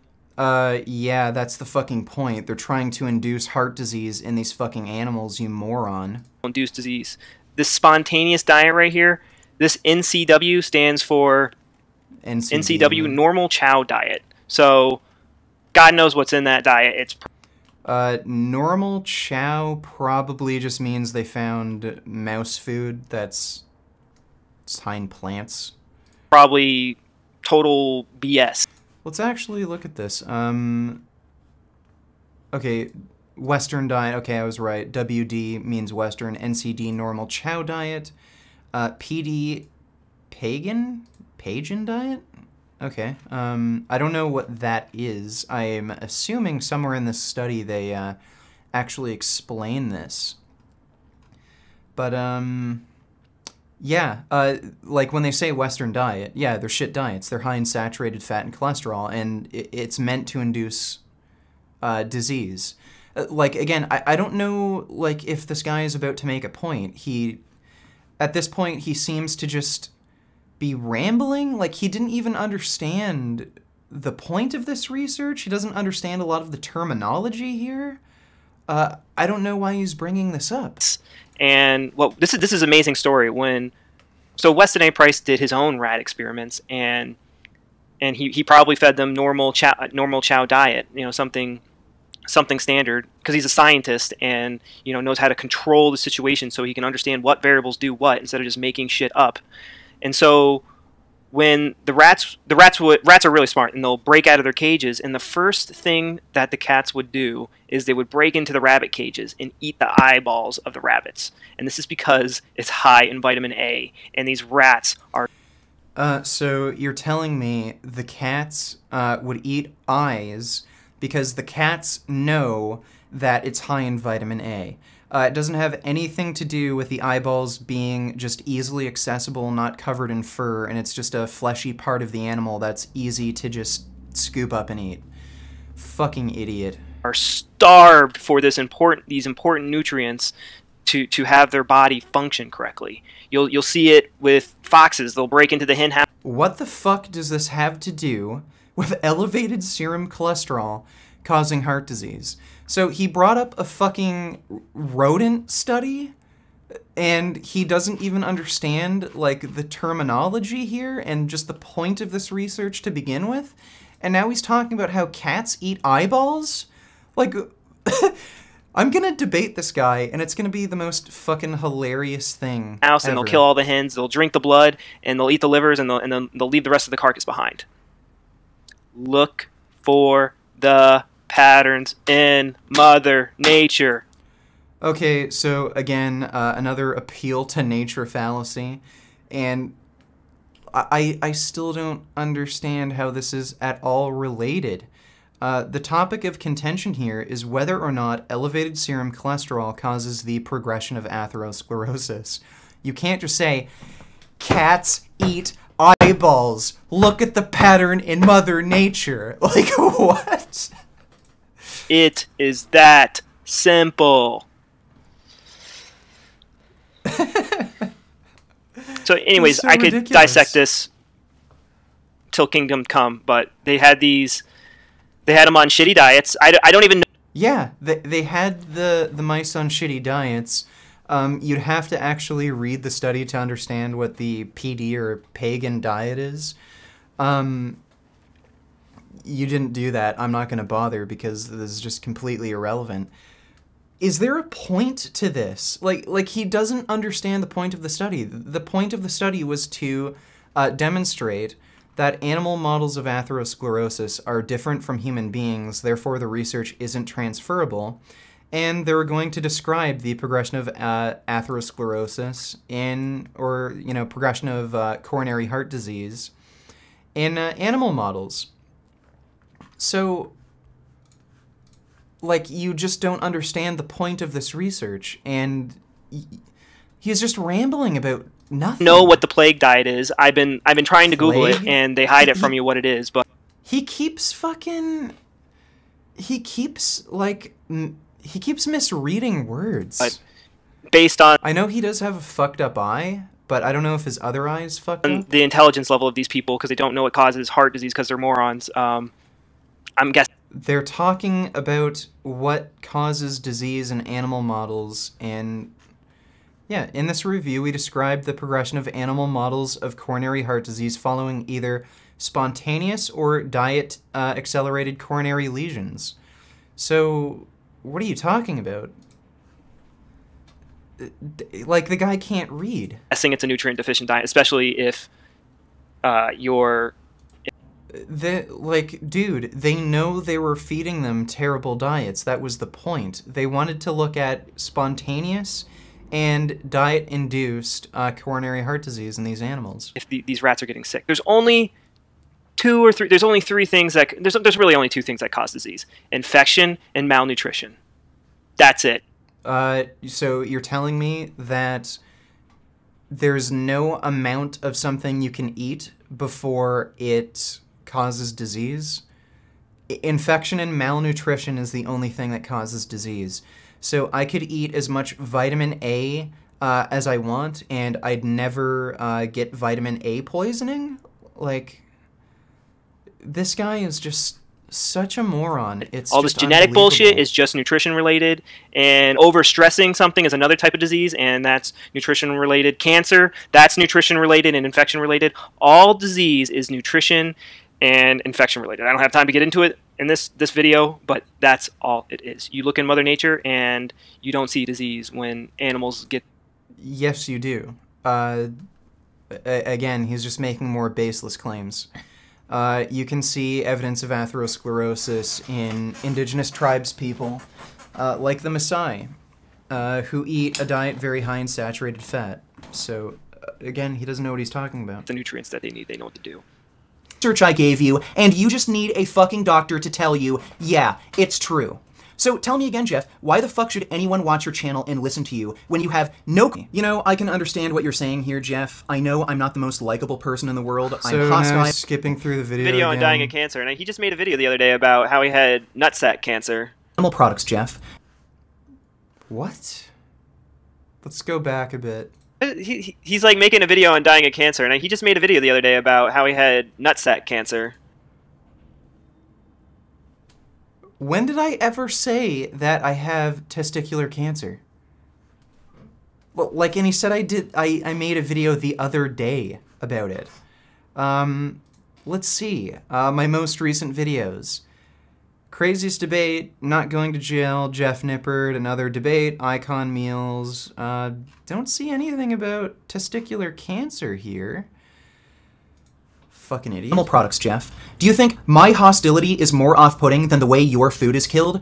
Is my hostility more off-putting than innocent animals getting their fucking throats slit open? I couldn't give a flying fuck about your feelings and sensitivities because your moral compass is clearly fucked. This vegan ethic bullshit, it's just so stupid. You guys kill just as many animals as...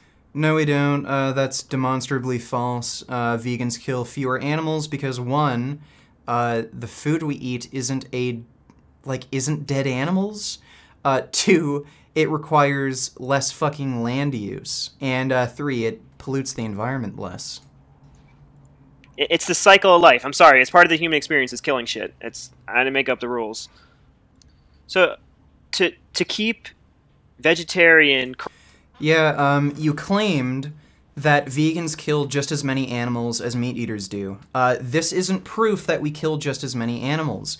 Animals are killed in agriculture, that's undeniable, but far fewer animals are killed in agriculture to make plant foods compared to animal foods.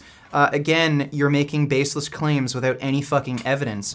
A fucking meme doesn't prove what you just claimed. crop safe. They have to... I'm gonna skip through this. What, the best way to... This isn't patty cake land, it's survival of the fittest. And I think you would agree with that. Yeah, guess what? Vegans have the lowest rates of heart disease, diabetes, cancer, obesity, and hypertension. So survival of the fittest? Okay, cool. Vegans are winning. With how hostile you are in all of your video replies. Funny how he talks about nature and survival of the fittest, and then he's like, you're really hostile and mean and angry. Okay. Okay. How about we have an MMA match, and let's see if you survive that.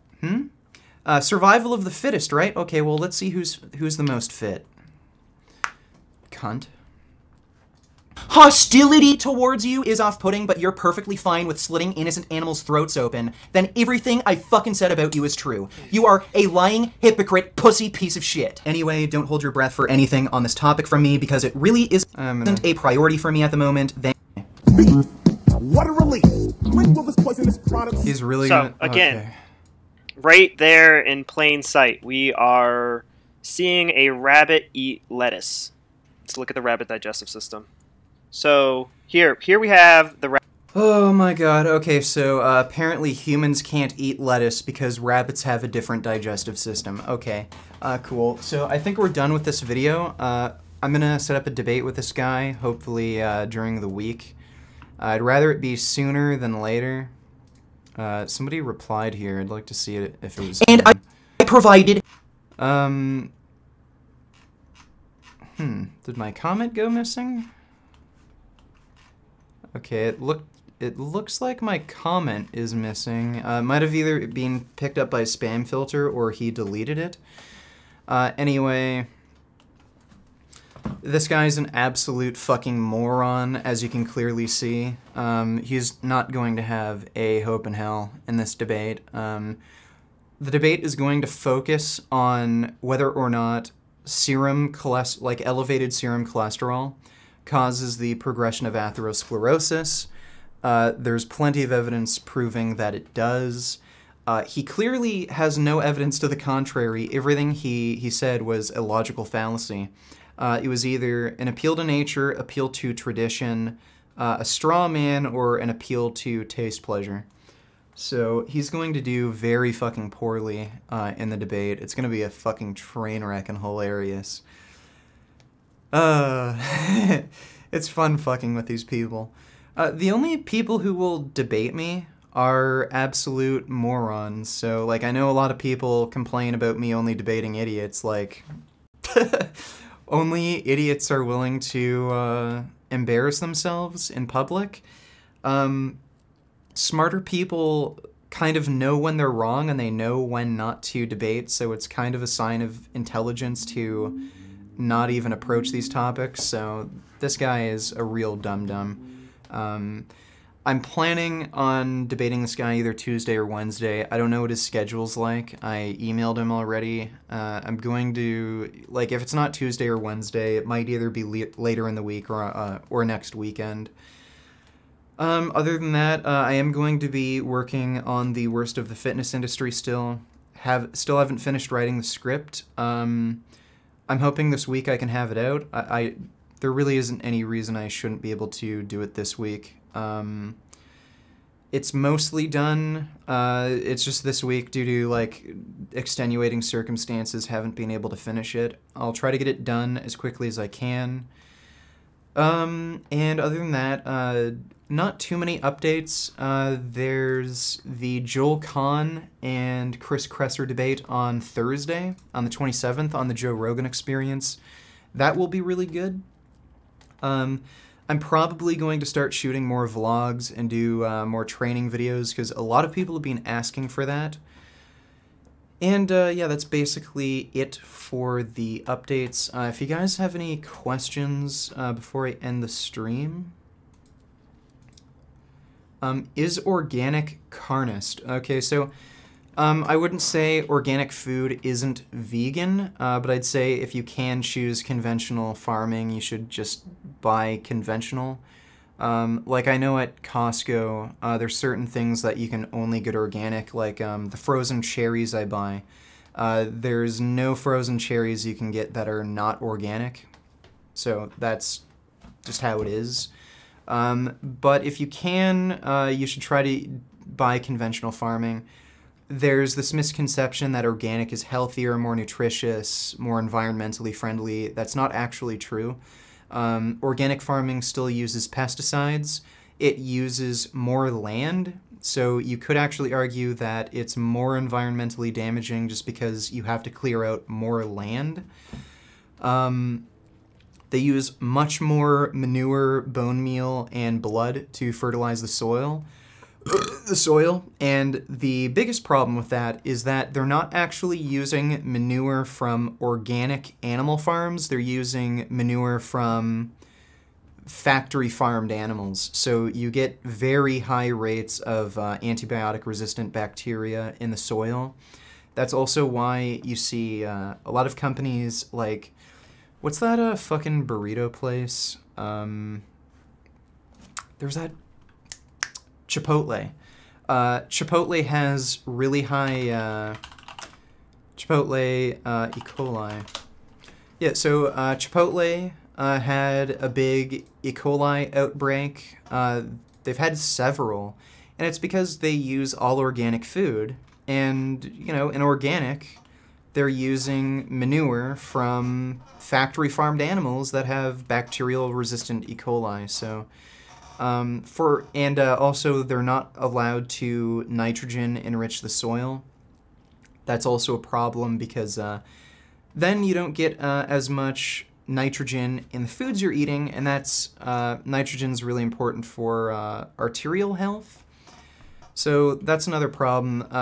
So overall, organic food just isn't more nutritious, it's not more safe, and it's not even more environmentally friendly. So I'd say if you can, don't get it, but I wouldn't call it not vegan for those reasons, because there is enough overlap between organic and conventional farming where you are kind of drawing an arbitrary line there if you're going to say one's vegan and the other's not.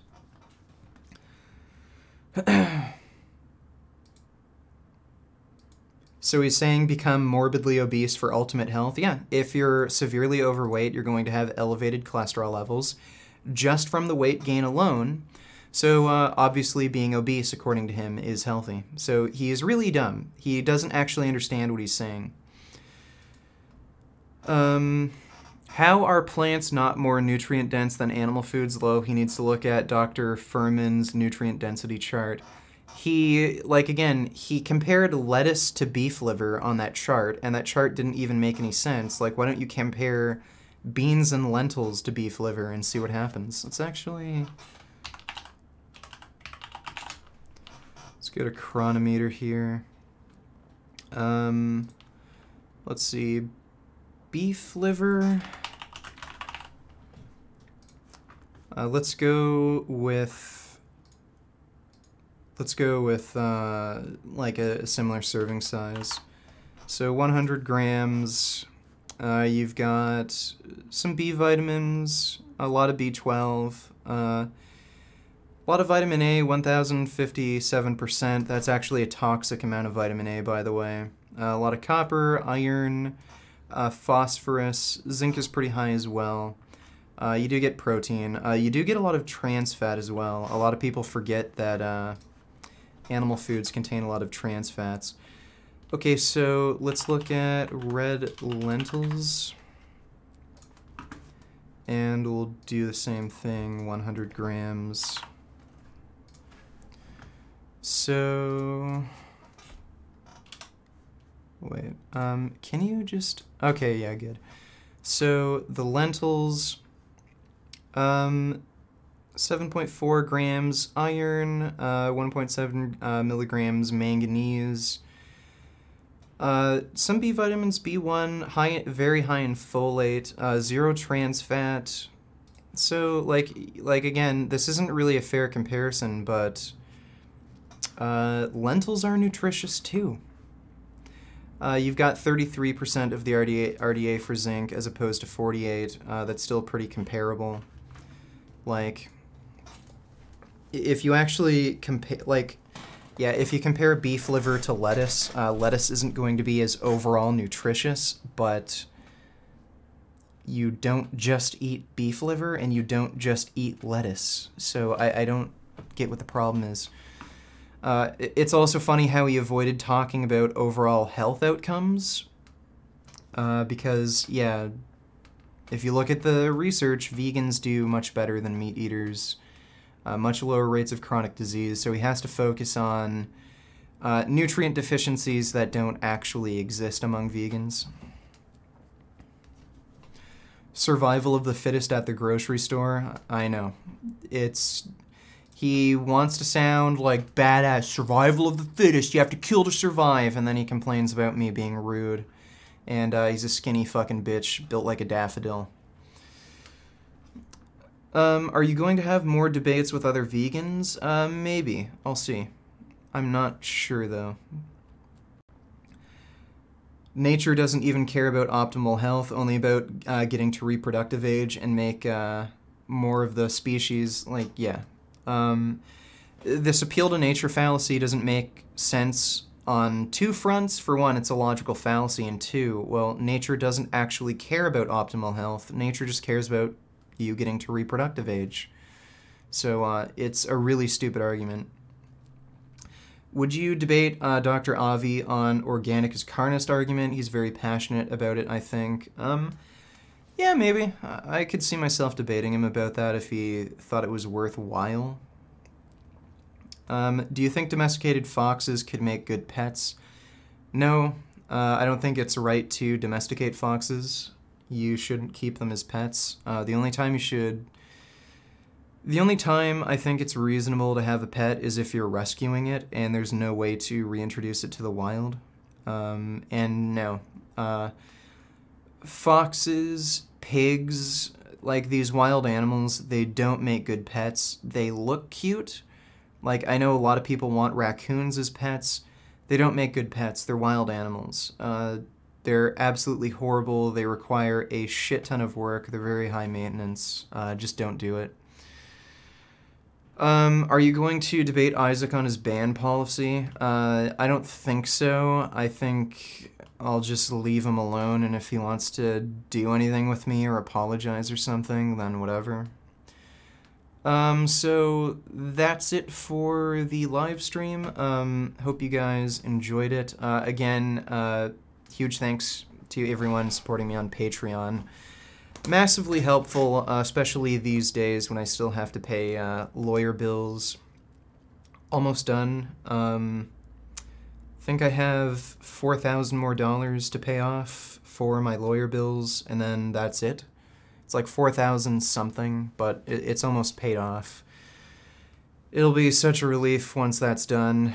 I'll have a lot more extra money at the end of the month, because right now I'm a bit broke, but you know, can't complain too much. Still living in a nice apartment in a nice city. I can eat, so. And other than that, I will be working on the worst of the fitness industry. It should come out this week. Probably going to shoot more vlogs and training videos. And I will have the debate with this moron, Heal Your Gut guy, very soon. So that's it for the updates. Hope you guys enjoyed the stream, and hope you guys have a nice day.